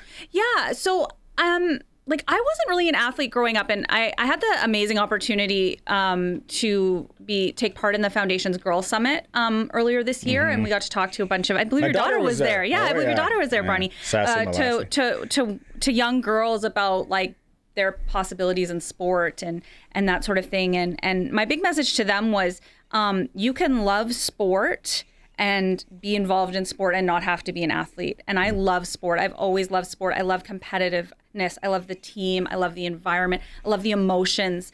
And so I was always just like, I loved sport. I loved watching sport. I loved being around sport. And so I got my start. I went to journalism school. And I thought I was going to go into communications. This is funny because I did actually end up in communications, but I went to journalism school thinking I was going to go into communications, fell in love with sports broadcasting. And so then I was doing a little bit of sports broadcasting, and then worked at CBC, covered the Riders for a while, and then eventually kind of came into this role.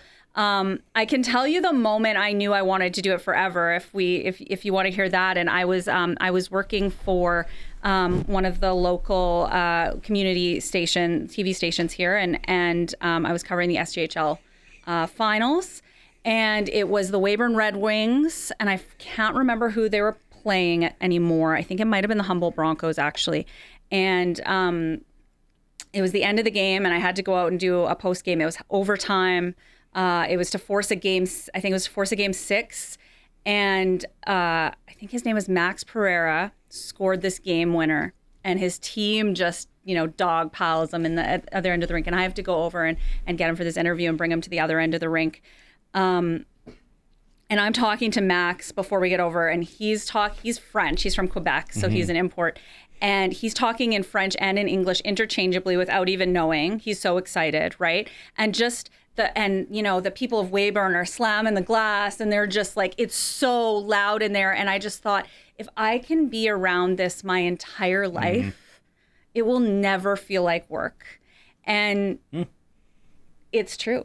What a cool story. I can tell you, winning the Grey Cup did not feel like work. I mean, everything leading up to that, but in that moment, it's just an amazing feeling I feel that sport can only give you. So how different has this offseason, because you've been at this job for quite a while now. 7 years in April. 7 years. Is it that long? Mm-hmm. Wow. Yeah, it's insane, right? You know what you're doing.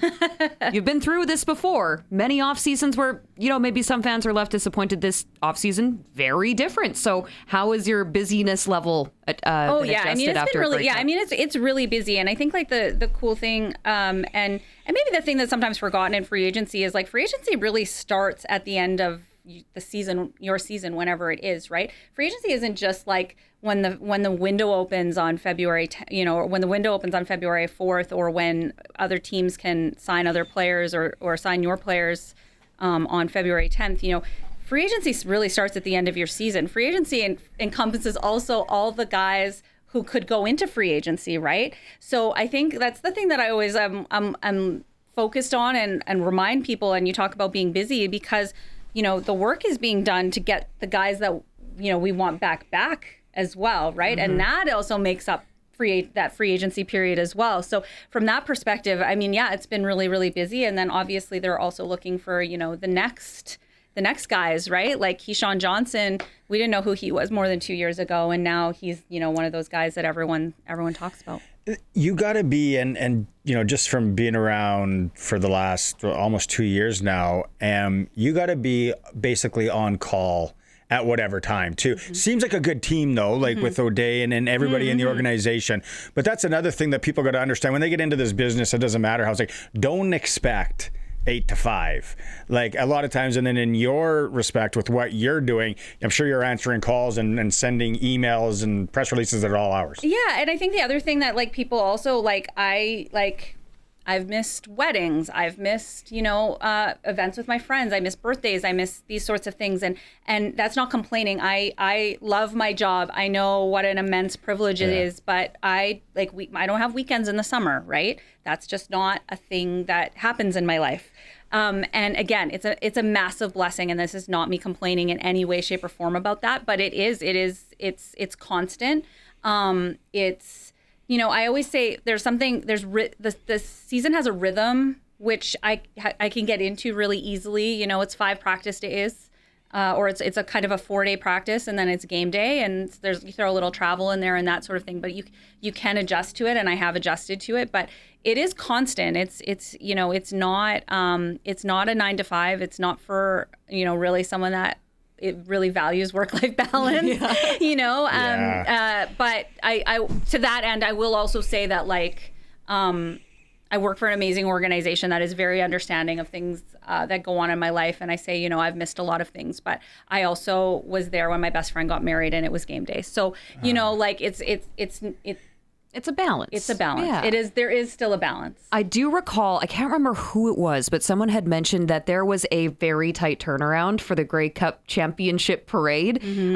So I can only imagine how wild that would have been coming off the high of the Riders Grey Cup Championship game. And then you have to run back here and get everything ready. So that was probably the most chaotic week of your career, I would for sure. Guess. That was a very chaotic week. And shout out to Rebecca and Karina, a lot of and I would be remiss not to be here to talk about all the amazing women that work for the Roughriders that you might not see or that you see behind the scenes. The club hires women, hires capable, strong women who are so talented at their jobs. And you're seeing me here today, but you're not seeing all of the other women that work for our club in many different capacities. And so I feel so privileged to work for a company that values women and values their contributions in a way. And yes, so especially shout out to a lot of people who are working behind the scenes to make sure that when we got back I mean, I was on a plane the next morning with the team, but that when we got back, there was a rally, that the parade route was planned. All of those kind of things that happen that, you don't think about, but there's so many things that go into. Well, you got to get permits and you have to right. get And all of that stuff. Right. So there's so much that goes into it, and it truly is a team. We support a football team, but the team behind the team, is a great bunch as well. That's something I didn't think about. Yeah, that's a lot of planning, and it just, like we talked about, it's constant. Is there one part of the job, or here maybe this is a better question I was going to ask you, is you're always learning probably, and always learning little tricks, and are you learning from other people that are doing your position with other pro sports teams? 100%, and I think that that's one of the coolest things about the job is connecting with other people who do the job, and I am also very fortunate. I'm the only female comms director in the CFL, but I have great relationships with the comms directors across the league, and they're people that I really depend on. They're people that I bounce ideas off of. We go back and forth about a lot of different things, and I feel really supported, not only obviously within my organization, but within the overall structure of the CFL and the people around the CFL, and that my opinion is valued, and that my contributions are valued. And so, yeah, I do learn a lot. And when I don't have the answer, or I'm not 100% sure, or, I want a vibe check, I have people, across the league that I can lean on and depend on for that kind of thing. I was talking to, it's funny because Sean May, I think he worked for the Elks, and I was getting the Darcy Kemper interview he's the comm guy for the Los Angeles Kings. And I was like, we're talking, he's very nice. And I said, yeah, they're on a plane or whatever. He said, maybe we can get it done tomorrow. And I said, well, it's minus 50 in Regina today. So, it's really cool. He was like, I don't miss that weather. And I'm like, come again? And he got his start. He's from Edmonton. Yeah. And he started with the Elks, and it just, the conversation snowballed. And he tells me, how his journey takes him to there. This is going to be tough, but you love the Riders, everything like that. Is there ever, is it hard to say 10 years from now, maybe you're doing this gig somewhere else, or you could explore it? Yeah, I mean, I don't think I've really thought about it in that way. I do really, really love what I do. And this is truly my dream job, or at least the goal that I was trying to hit in my career when I went to journalism school. I thought it would be really cool to do communications for the Roughriders, right? Wow. It came the long way. Well, awesome. I did, but also it happened also way quicker than I thought it would as well. So from that perspective, it was, I finished journalism school in 2014, and I joined the Roughriders in 2019. That's right. Let's say that's right. So and I thought one day, I hope to get there. One day I hope I could do the job, or that there would be an opportunity to do that. And it happened. It happened way quicker than I thought. And I think, one of the things that I would say, if there's young women listening as well, is take the opportunity if it's in front of you, because there was a voice in my head saying you're not ready. There's a voice in my head that was saying, you got to wait another 5 years. It's too soon for you to try for this. And you just have to jump when the opportunity is there, and just have the confidence in yourself to know that you're ready to do it, and that you can do the job. Did you lean on anyone before? Did anyone say, take it and go? When I was when you were second guessing, maybe. No, I wish I could say that I did. I think I just kind of was I don't know when this job is going to come open again. It's a job. I mean, now I'm saying I've been in it for 7 years. RP, who, friend of the show, co-host sometimes, was in the job, I think 10 years before I was in it. Right. Yeah. So I also kind of said, this job is not going to come open again anytime soon. And so I had to fight that inner voice that says, you're not ready. To be you can get ready. Wow. Right. And so that's what I did. And I just thought I'm going to shoot my shot, and if it works, great. And if it doesn't, then I'll find something else. It's a great message. Absolutely. I absolutely appreciate you saying that, because I think sometimes you mentioned it yourself, underrepresented. Women are underrepresented in your line of work. You're the only communications person who is a woman in this line of work when it comes to the CFL. So it's nice to be able to share that message, but I am curious because you are the person who is setting up all of the media availabilities with these players. We've seen some of the antics with the Grey Cup throughout the offseason so far. Did you have an opportunity to spend some time with the Cup at all? Haven't had it yet, but it's coming. I haven't had it yet, but it's coming. So I will get a little bit of time. And I've been obviously with the Grey Cup when it's been to certain places. So kind of the keeper of the Cup. Yeah, a little bit. Nice. Yeah. I've been helping kind of schedule it out and that sort of thing. But I mean, obviously the most important thing is that the players and the coaches and the guys who are putting their blood, sweat, and tears literally on the field, get their time and have an opportunity to share it with the people that mean the most to them. I mean, that's really been the priority through like this whole thing, is making sure that they feel it. So if you've seen it out in the community with players over these last 2 months, it's really been places that mean a lot to them and places that they wanted to take it. And starting on Saturday, we're going to start taking it out to some of the different communities so that we get to share it a little more with Rider Nation in a more official capacity. Very cool.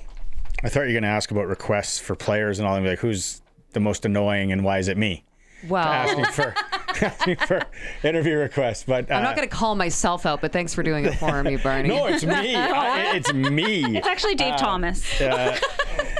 Kidding. I appreciate you coming down and doing this. You've been here before and you've brought the players to us, which is always fantastic. It's just so appreciated. Yeah, super cool. You do an incredible job. And thanks for sharing that story. And I think a lot of people, right, just the message, it's like, take your shot. Sometimes right on.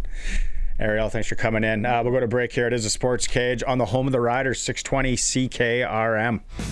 Riders, they did have a player signed today. Veteran linebacker Josh Woods spent the previous 5 seasons with the BC Lions, coming over to the green and white.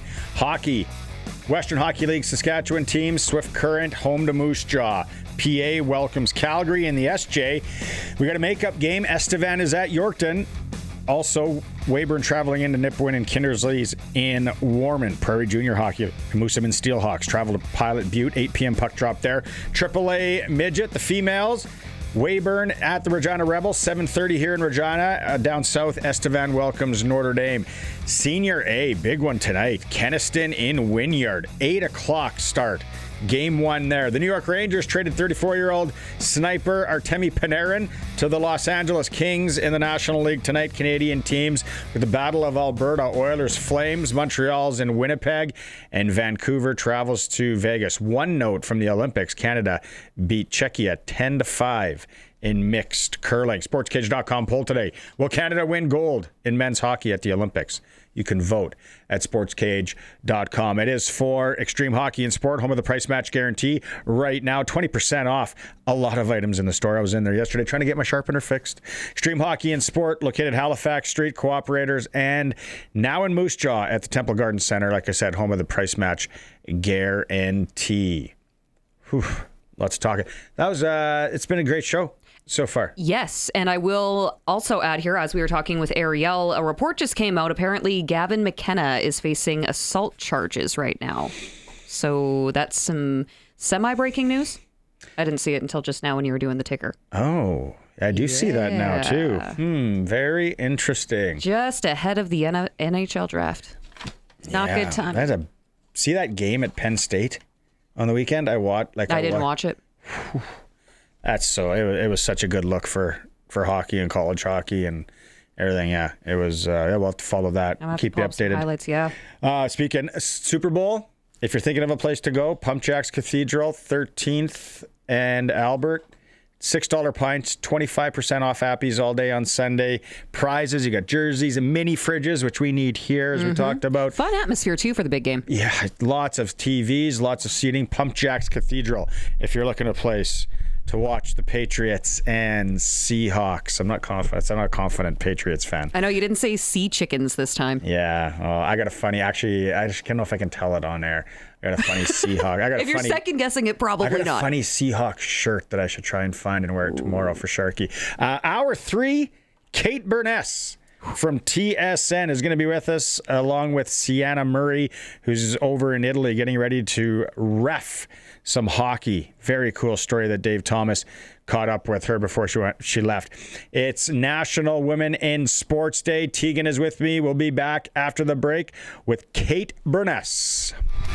Welcome back to the Wednesday edition of the Sports Cage for RMP on National Women in Sports Day. I am here with Teagan, and we have had, look at all the people texting in about the lineup and messaging about the lineup. Yes, it has been fantastic. We had Daniella Ponticelli off the start. If you want to go back and listen to anything in podcast form, she's going to be calling Olympic women's hockey. Starting tomorrow. Yeah. Interview with Jessica Campbell from the Monday Nooner podcast, which was fantastic. And we got about 14 minutes of it. It was like about 45 minutes long. Arielle Zerr from the Roughriders just sharing some great stories. Still have Kate Beirness coming up from TSN. We just saw her on the TV. She was just on the TV. Yeah. She's going to be with us right away. And then Cianna Murray. Also, some news coming down. Penn State hockey star, former Medicine Hat Tiger, Gavin McKenna's in hot water. Yeah, reportedly facing a felony assault charge. So this would have been after, an alleged incident on Saturday night after their game at a local bar. So facing 4 charges, including felony of aggravated assault, and after, this was downtown Saturday night. Sorry, I'm just reading this. We're getting up to felony, aggravated assault, misdemeanor, simple assault, and 2 summary offenses for disorderly conduct and harassment. This was at a downtown bar, State College, late Saturday night. Were they chucking hands? That's what it sounds like. The unidentified other individual who was assaulted left with a broken jaw. And then now wants some cash. Probably. From okay. Now it's all coming. That NCAA money. That's got that NCAA money. Yeah, that'll be. Other news today, Aaron just let us know, Mark McMorris supposedly crashed at Big Air training. Practicing training over in Italy. So we'll look up that story and we'll keep you updated there as well. Obviously, Sasky boy trying to win a gold medal. I mean, that's scary. We see this picture here is showing medical personnel looking at him on a stretcher, taking him away. So hopefully he's okay. Yeah, you can pull a Lindsey Vaughn. You got to go on K. That is pretty savage, though. She's unreal. Wow. If she pulls this off. Can you imagine? Yeah. Documentaries Bobby galore. Bond, you're moving down here. Lindsey Vaughn, and they fly. Like I said, it's not going down snow plowing. They're flying down those mountains. Some high speed. All right. Western Pizza guest hotline. We're going to keep it going on National Women in Sport Day. Joining us from TSN, we just looked up there. She was on the TV. Now it's Darren Dreger, who was on the program yesterday. She's joining us on the Western Pizza guest hotline. Kate Beirness, busy to thank you for making some time. Like, really, how are you pulling this off on NBA trade deadline frenzy? You know what? When I signed up for this, I had no idea that it was NBA trade deadline day. It was like, I was going to join right at 5 o'clock your time, 6 Eastern. And then our producer's like, absolutely not. We are going live. And I was like, okie doke. It's like, my bad. Thanks. That's pulling us a solid. That's for sure. Thank you very much. I got to ask you my first one out of the gate, Kate. I've been watching you for years. Some of the guys, you're working with, and I was like, Kate Beirness, she's fantastic. And you've been in town here. I want to ask you, if you're not doing this, what is Kate Beirness doing in her life?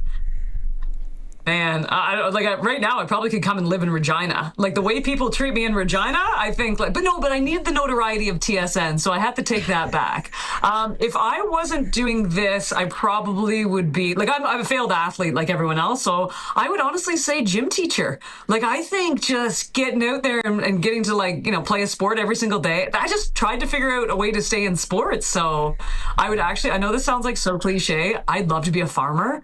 I love working fields and just doing tough stuff. So I'm really appealing to the audience right now, aren't I? Watch our text line blow up here. They'd be like, next time you're in town, you want to come practice. You were in Regina for last season's home opener. You guys had a chance to go all 9 of those stadiums. I've spent so much time in Regina this past season, and I'm about to too, because I did Plaza of Honor as well. Don't want to brag. Like, I think I have like tons of points at the old Hotel Saskatchewan at this point, and that hotel bar that I've frequented a couple times. So like a nice old yes, I've spent the smoked old fashioned at 4 o'clock. Is it 4 o'clock when the train whistle goes on that one too? I think so. Yeah. Or else you were just really in one, and you were like, train whistle. No, I swear. You ask anyone, they know what I'm talking about. Everyone gets a nice little shot of. Anyways, enough about the bars in Saskatchewan. But yeah, I love. We just got, and we'll be there. I think so. Second week this season, which is the banner raising night. So we'll be there as well. How longest stretch on the road for you in the last year? How many days? Because I think when you were here for the Plaza, you were putting in a stretch of road time. I think it's funny because I talk about like my Bond boy. I think I was on the road for 72 nights last year, which actually isn't bad. Like if the Raptors don't go to the postseason, it gets a little bit better. But just because we're doing so much travel, so much more travel, which is amazing with the CFL, it's it's a lot. But is there anything better in the summer? Really? Yeah. I mean, that's absolutely fair. I did want to ask you a little bit about how you got to where you are. Iconic broadcaster. Everybody knows Kate Beirness, especially here in Regina. As you mentioned, we love you. But where did this all come from? Where did you start, and when did you know this is what I want to do for a living? My uncle owns TSN. No, I'm kidding. It's a joke. People ask me that, people ask me about nepotism all the time, and I'm like, no, I knew no one. Where did it start? You know what? It started with sport. I know I joke a lot, but I like so many broadcasters. I just loved sports so much as a kid. My dad, I think we had season seats to the Argos when I was like 5. So I love the CFL more than I think people even can ever understand. And then when I blew the ACL, it was funny, you were talking about Lindsey Vonn, right? And so I blew my ACL at 7. This girl, she's blown her ACL multiple times, and she doesn't have an ACL right now and is going down Super G, which is just absolutely mind-blowing to me.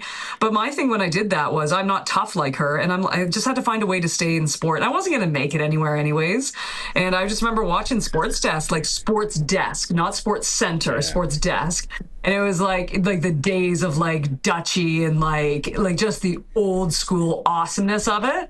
And I remember thinking to myself, I think I can do that. I remember going through the highlights with them. And then I went and I immediately started volunteering at local TV. I got hired at the provincial level, and I got a cold call from TSN when I was 25, and I came in for an audition.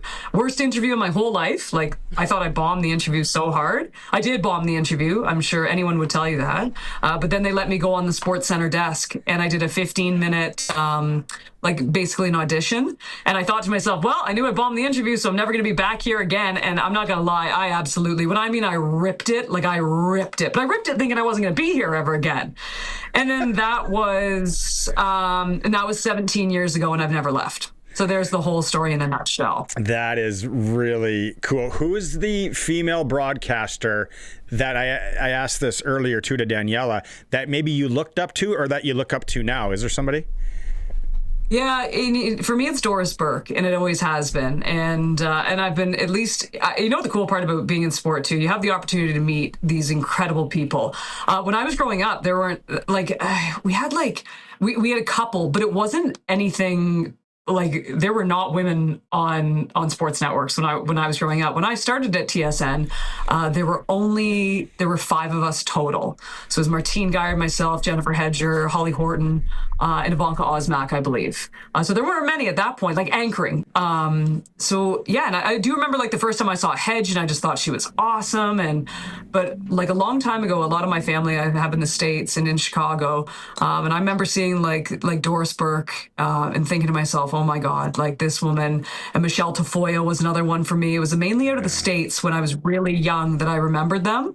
And I just remember thinking, oh my God, I thought at that point I was making the WNBA, but I'm like, this seems like a really good backup plan. So no, it's, and you know what I'm blown away with now? I say that about how many women there were when I started in 2009. We now have more female anchors than male anchors. So if you think about how far we've come, it's all, and they're badass females. Martine, good Sasky girl, could teach you a thing or two about farming. Martine was one of those ones too, and it's funny, I met Martine when I was really young too, and I was 22 years old, and I was working over at Sportsnet, and man, she was awesome. I just thought Martine, I can't believe I left her to the mix there in the beginning, and she's still awesome. She's still doing it. Yeah, amazing. I want to ask you, what's the interview that you haven't done that's maybe on your bucket list that you want to interview? You know what? It sounds really bad. I don't want to do it. I've had the privilege of, I think, interviewing the majority of sports figures, around the world, which has been the most incredible thing. And female athletics is by far my favorite. So, I've covered Olympics, which is great. I work with Cianners, for God's sakes. It's awesome. But it's funny. I fell in love with basketball because of Michael Jordan.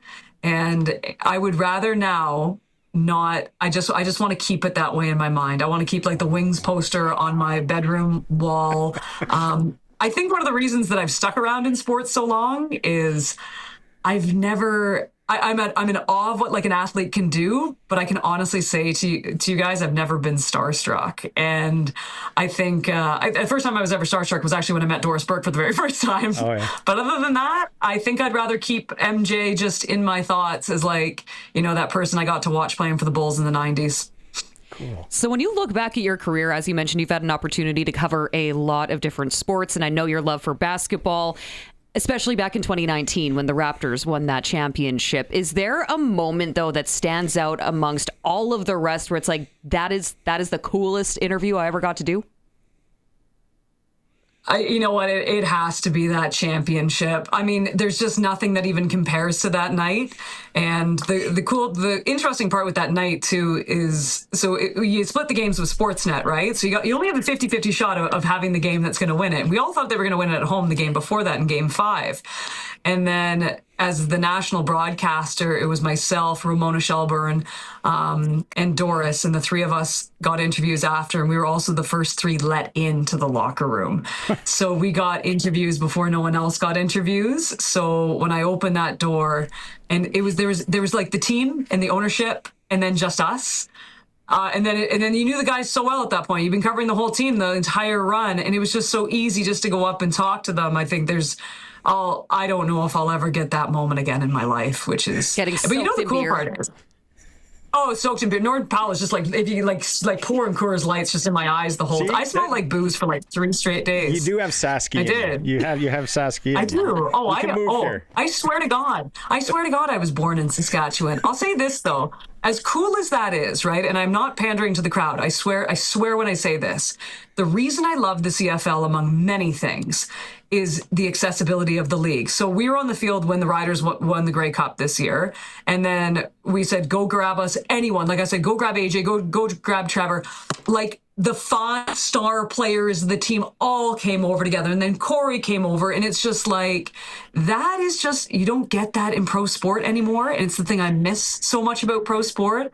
And that, like, doing that post game this year was just, and with the Rider fans just like on top of you. I mean, there's really not much better at this point in my career than doing stuff like that. You're probably going to say, I'm thinking you might say never, but in the business, what's the most nervous you've been? Oh, that's a great question. I don't think, what's the most nervous I've ever been? Probably my very first Sports Center when I was 25. Yeah. I screwed up. I screwed up so bad. I had to retape an on-cam like 7 times. But as soon as I think I got through that SC, it's, you know what it is? It's always been so much fun to me. I'm more nervous about like real things in life. I'm less nervous about television because to me, we're entertainment, right? Like we're out there having fun. I think I get nervous when I have a coworker who I can see is panicking, which doesn't happen often, or like an interview, like I'm interviewing someone and they're not comfortable. I would say that's where my head actually leaves from doing my job to making sure that person's going to be A-okay. But yeah, that's a bad thing to say though, that I'm not nervous, but I'm not nervous. I thought you would say your first time. You got to, yeah. The first time was bad. I also swore on an update like the week after.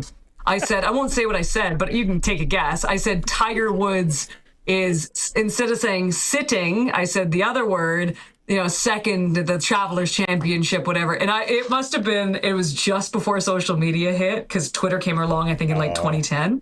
And if they had this clip, and no one does, because I think it's been burnt somewhere, but I'm like this.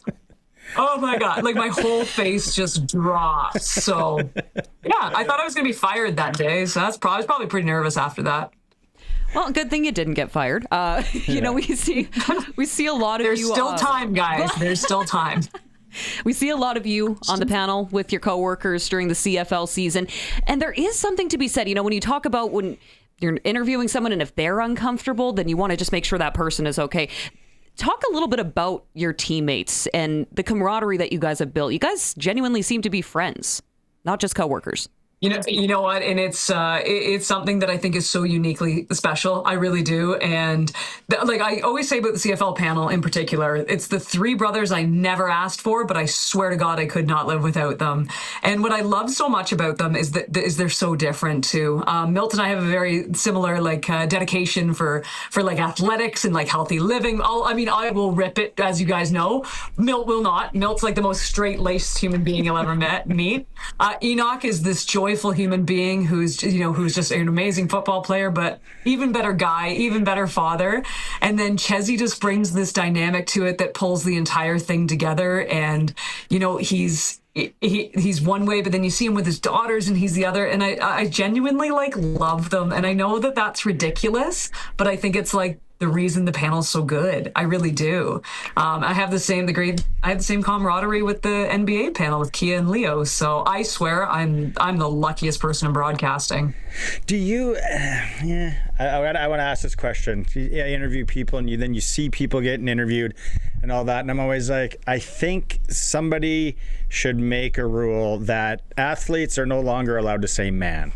And it's not because of the whole female man, but it's just like everybody. It's like, you know what, man? It's our team, man. It's this man. It's this man.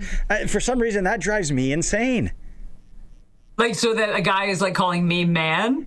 But yeah, because they say it so often, and now there's so many females, like Erin Andrews or whoever is interviewing. Yeah. It's always man, and I'm just like, I think these guys. Can we coach these guys? You know what the funny part is I'm with you too, and a lot of them try incredibly hard. It's sometimes just woven into going decades and decades. But I'll tell you this, when I started, it was very different when I started versus now. You also earn respect in the industry, you do.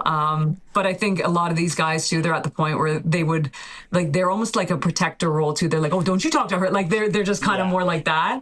But yeah, the dude, I get dude a lot. I get, hey dude, hey man, right. All right, cool. It is what it is. You're probably guzzling at the Hotel Sask, right? You're putting them back. No, it's because I can outdo them in sports knowledge. That's why. When's the last time you played pickup game? Basketball. Last time I played pickup at the Y 2 weeks ago. Nice. Yeah, so you still got game. Yeah, no, I love a good run. I love a good run at the Y once in a while. So, and then right. one of these days I'll get Kia to retire and we'll just be playing one-on-one the whole time. I'm no word of a lie. I asked the Toronto Tempo and they did agree to it, whether it happens or not. I've been told I am in the open tryout for Tempo. So we'll see. 42 years old, dreams coming true. This is fantastic. Well, you got to get back on the air, we're told. I do. Okay. I do. We're live at 6 o'clock your time, but thanks for having me on, guys. Kate, thanks so much. Awesome stuff. What a great story. Go Riders. Thanks, Kate. Kate Beirness from TSN, and she was literally on, and then she's going on again. She's not lying. I was like, oh, that must be pre-taped. And it's like, no. Genuinely on the panel, walks off, and 2 minutes later, here she is, streaming SportsCage.com. It's crazy. Very interesting from that is now they have more female anchors than male. Yes, because when I was looking into this, she and Natasha were the first ever female anchor team. Back when she started. Yeah, okay. Yeah, back when she started. There wasn't a duo of females, and look at it now, right? It's definitely changed quite a bit over the years. It's National Women in Sports Day. It's been a jam-packed show. We're going to continue it going. We'll go to break here. It is a Sports Cage streaming through our YouTube channel if you want to watch along at sportscage.com, always on 620 CKRM. Some big news in the sporting world. Gavin McKenna facing assault charges after an altercation Saturday night at Penn State. Also, Canadian snowboarder Mark McMorris taken off the mountain tonight on a stretcher during a training crash over in Italy. Very, very, very scary there. Roughriders made a signing today, signing veteran linebacker Josh Woods. He was with the BC Lions for the previous 5 years. Hockey around the area tonight. Moose Jaws in Swift Current. PA's home to Calgary in the dub. SJ makeup game. Estevans in Yorkton. Nipawin welcomes Weyburn. Kindersley's in Warren. Prairie Junior. Moosomin traveling to the Pilot Butte Storm at 8 p.m. AAA midget. The females. Rebels home to Weyburn. Notre Dame's in Estevan as far as the male go. And then in Senior A, Kenaston at Wynyard tonight. First game of that one. NHL signing. Artemi Panarin signs with the Los Angeles Kings. It's the Battle of Alberta at 9 p.m. Oilers and Flames. Winnipeg is home to Montreal, and Vancouver is in Vegas. That's your sport ticker for Regina Steelcraft Doors, made in Western Canada for Western Canada. Tough enough for true north weather. This Mark McMorris thing, I'm trying to read a little bit up on it. Has anybody gotten an update that I have? It just looks like he guy's taken off on a stretcher. Not good. Getting ready for his 4th Olympics. 3-time medalist, Sasky boy. I mean, the stretcher makes me nervous. I really hope that it's more of a precautionary thing. It's hard to tell because I can't imagine there's much footage of him practicing big air, like when he's doing the training for it, unless it's his own people, just for film study later. I would suspect it's just precautionary, especially with snowboarding. You have a hard hit. They want to keep the neck stable kind of thing. Mm-hmm. But, yeah.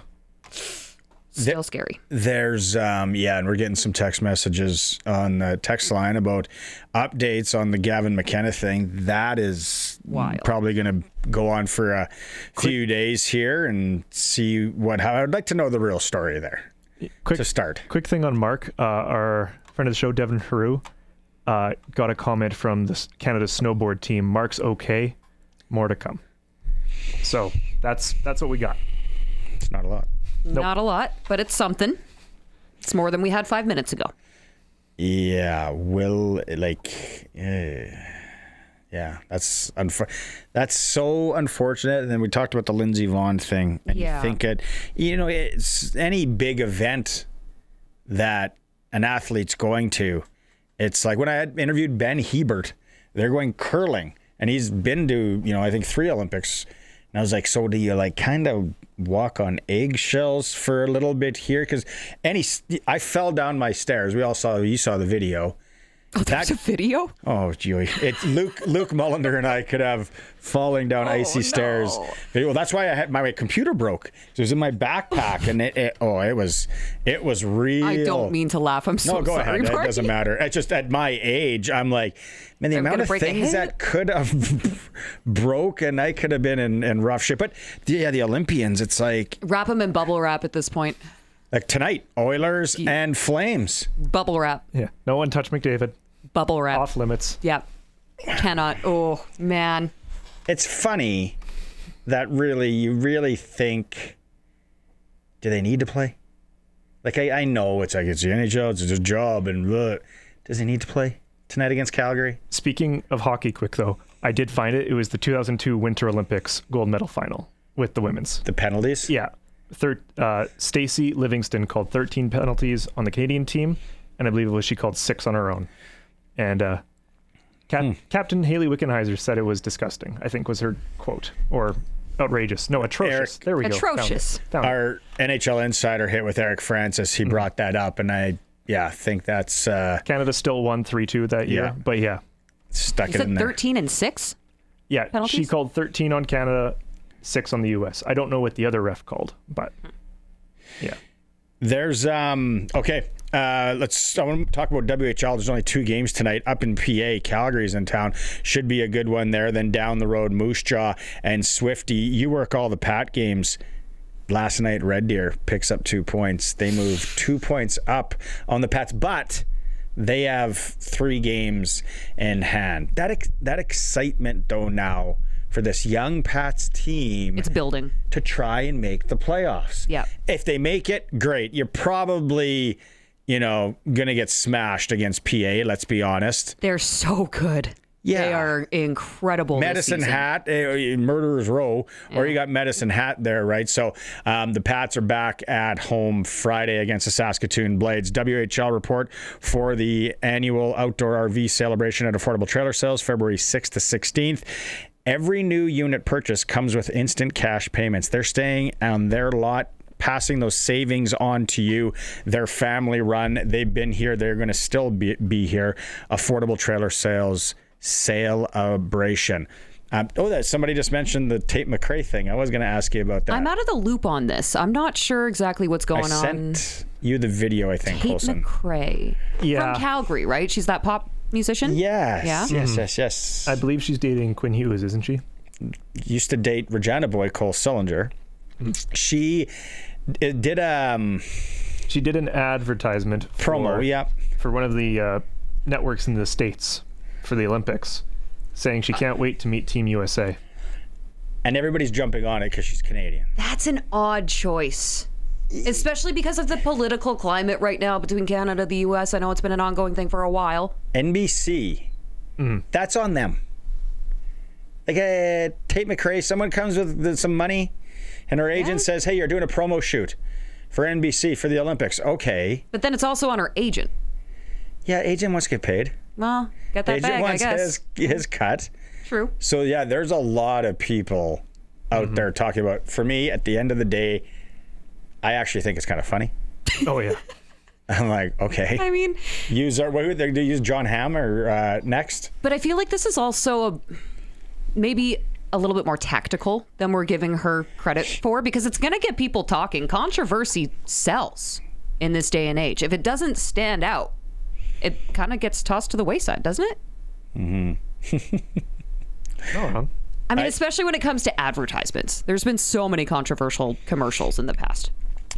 We talked about this in hour 1, too. Professional basketball back in Saskatoon this year. Now, I don't know if in the release if they said anything about playing games in Regina and PA, because that was talked about, but they are going to play games at the Belcher Center and at Sask Place, but they're changing the name from the Saskatchewan Rattlers. Nothing says Saskatchewan like snakes, and I know all you in the Leader area and in that southwest area, I know there's snakes there, and there's bull snakes at some of the golf courses and garter snakes and that. But we're not known for snakes. We're definitely not known. For my kids this year in Medicine Hat, they're like, why is the college called the Rattlers? I said, because there's rattlesnakes here. And my boy and I were going golfing. It was July. And I said, oh, yeah, in this coulee here, there's snakes. He's like, get out of here. So then he's on the Google. And he's like, on the Google? He's on, there is. And I'm like, yeah, why would I lie about that? But anyway, they changed the name from the Rattlers to the Saskatoon Mamba. Is it Saskatoon or is it Saskatchewan? Saskatoon. Really? Saskatoon Which Mamba. I'm like, that change alone, you're removing part of your demographic. Correct. I understand you only play there, but still. They were teasing this rebrand for a while. And there was some really, really tiny, small part of me that thought maybe new ownership is going to make them the Regina Rattlers. And they're going to be moving them here. Very small part of me. I was not expecting Saskatoon Mamba with a I don't even know if it's pink or purple or fuchsia or what we're calling it. Purple. Sorry. Okay, you were right, Barney. It is purple to me. I'm a purple guy. You're a big purple guy, Barney. Yeah. I'm not a fan. And then I've been trying to rack my brain on a different name. Prairie Line Rentals text line. People can give us some suggestions. Well, somebody did mention like drunken something or other. That was just someone. That was Jeffrey. I don't. That was his Calgaryness coming out. Like when you think Saskatchewan, you think of prairies. You think of wheat. You think of farming. Maybe like a gardener snake. Why do we have to go snake? Well, I mean, they just changed the species from one snake to another, so. Go gopher. Play on it. Prairie dog. Have fun with it. Yeah. I mean, look at the Saskatoon berries. Prime example where they just went all in. Let's lean into how goofy this is. So good. It was a brilliant marketing idea. And I'm from Saskatoon, and I'm still at a loss for Saskatoon, the river. Saskatoon Stars, big wide open skies. You guys are both too young, but they had the Storm back in the 90s, the Saskatchewan Storm. People used to drive from Regina, had season tickets. It was professional basketball. There was a weird rule in the league. You had to be under a certain height, which actually made it, I guess the parity in the league. And then it kind of lasted a year or two. Then they brought in the Saskatoon or Saskatchewan Slam. Okay, well, not original. Probably better than Mamba, though, in my... I mean, at least Saskatoon Slam sounds a little more like it's from a Looney Tunes cartoon. Yeah. And then they had I think, a couple of years, and then kaput.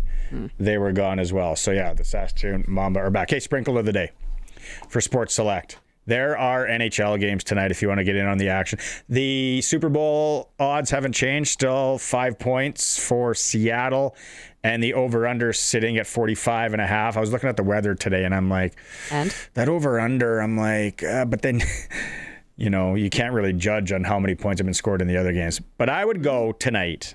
And Teagan, I don't know. What's your NHL team? I'm kind of a free agent right now. I used to be a Habs fan, and then I was kind of pulled over to the Flames due to my fiance, but I don't know. Free agent. I could be swayed. We got a number of options. I like the late games because then everyone's kind of sleeping. The daughter's usually making popcorn, sit down, and Oilers Flames. Why does a guy take the Flames? The tie, maybe? Oilers looked awful last night. They did. And I don't know how the Leafs managed to go through Alberta with that many points. Over under is 6. Maybe that would be the play. Let's do that. Let's go over 6 goals. And then the Canucks and Golden Knights in Las Vegas. Vancouver is in rebuild mode next year. Country. I'd take the over there as well. You take both of those overs? You think the Knights are just going to completely unload on that them? Might be the play. All correct. Your odds are 15-30 if you do that auction, so not bad at all. You can generate a QR code on your phone or online. Just go into the Lotto Spot retailer. They scan it, and you got your ticket. If you don't want to fill out the slips, every bet is 100% legal. Chance of winning cash in hand. Sports Select when you're ready to play. Bet on the original. Must be 18 plus to play. Play responsibly. We didn't even get into futures. Have you heard me talk about the futures for Olympics? I have. Are you sprinkling something? 1,000-meter speed skating. I might. The winner in the 1,000. I mean, you're not going to be able to do this again for another 4 years. David Gaiotto is the favorite, followed by, I'm not even going to try and pronounce that name. There's a Vladimir. He sounds fast. Just because of his name? Okay. Stingen van den Bunt is 31. I'd take him. 31-1 odds. Yeah, the futures on Olympic sports on sportselect.com is a wild ride if you want to do that. Colson, what are we missing so far for today? I think that pretty much covers everything. U of S Huskies dumped the U of R Cougars last night. Unfortunately, women's basketball 81-69. Cougars still 15-3. U of S is undefeated. You said they haven't lost in like 2 years? Mm-hmm. I know it's carried over from last season for sure. I did that. So we're just doing housekeeping, making sure we're not missing anything. Riders signed veteran linebacker Joshua. That Vi Jones signing. Now that was last week, I think. Yeah, I like that sign. Vi Jones could be my new guy. You think? He could be. Remember when Ojo and I was all up on Ojo, and we're still hanging out. But I don't mind Ojo. But I think this Vi Jones signing. So you're going to go grab a new jersey after this? No, I don't Swing know. by the Rider store? Are you that committed? I'm not that committed. No, not at this point. Part-timer. This isn't Dante Myers to Cincinnati. Yeah, well, that's a good present. That would hint. See, we're getting messages too about the big game in Wynyard. I would go to that game if there was a bus leaving Regina. Wynyard, Kenaston tonight, 8:00. Great facility in Wynyard. What's the name of that barn? Co-op, I think, is the sponsor of it. Sorry if I'm wrong, Wynyard. I put him on the spot. Sorry. Senior A1. Teagan, thanks so much. We still have Dave Thomas coming up with an interview with Cianna Murray. Pardon me. She's over in Italy. Yeah, going to be doing some officiating over there. So that's coming up with Dave. Colson, good job. Teagan, good job. I'm back tomorrow. We'll talk to you then. Well, we are so pleased to welcome Cianna Murray joining us. And I guess I was going to start by saying, so are you ready for Italy? But I think it's too late to not be ready for Italy, isn't it? Yeah, absolutely. We're about 48 hours from takeoff here, so it's coming quick and really looking forward to it. Now, what is this experience going to be like? Have you been able to put it in your mind and completely decipher from work, and maybe if there's any opportunity at all to take a step back and just be where your feet are, for lack of a better term? Yeah, absolutely. There's still lots of stuff to put in place here back at home. I am a school teacher, so lots of planning and prep is going into for the month that I'm going to be away. But definitely once that plane takes off and I'm actually in the air, that's when I'm able to lock in, focus, and really take it all in and enjoy the moment. So I'm looking forward to that moment, and it's going to come quick. Cianna Murray is going to Milan Cortina as part of the officiating delegation for the International Ice Hockey Federation. Let's go all the way back to when you started officiating. And I'm glad that you decided that you'd have this conversation with me, as there was actually a time where you officiated my son way back in the day. So how did this all start that you decided that you go down the road and path of officiating? What a small world. I started officiating kind of the same way I got into hockey. I grew up with two brothers. I am the middle child, so an older brother and a younger brother. And I always told my parents whatever they got to do, I had to do it too. So I was never wanted to feel left out. They gave me every opportunity that the boys got. And so when my older brother, Craig, wanted to try out officiating, I told my parents, well, I have to go to the ref clinic as well. So I signed up for it, and I really did fall in love with it and just kind of stuck with it when I was in high school and throughout university, and the career really took off from there. At what point did you know that you were good and that you enjoyed officiating? I think that didn't come until I was maybe 3 years into our midget AAA leagues back home, and I was beginning to work more playoff assignments over some of the male officials. At the time, there was only myself and two other females in all of Saskatchewan who were working within men's hockey. So I think it was at that moment when I realized, like, oh, I might actually be pretty good at this. And that was the same year that I worked my first national tournament with Hockey Canada. And I really got that taste of what officiating looks like outside the province, outside our leagues here within Saskatchewan, and kind of opened my eyes to potential opportunities that could be out there for officiating. So you obviously have excelled both in the men's and women's game when you're officiating. Is there a difference between the two? Yeah, for sure. Definitely different styles of hockey. Rules that are impacted within the women's game, such as the illegal body checking and stuff like that. But in terms of officiating, things like our sight lines are very different. So in men's hockey, we have to be aware of those hits. We have to watch the hits as the play develops up the ice. So our sight lines are different, and even our positioning. So the games are played very different from the men's to the women's. So there are little changes throughout.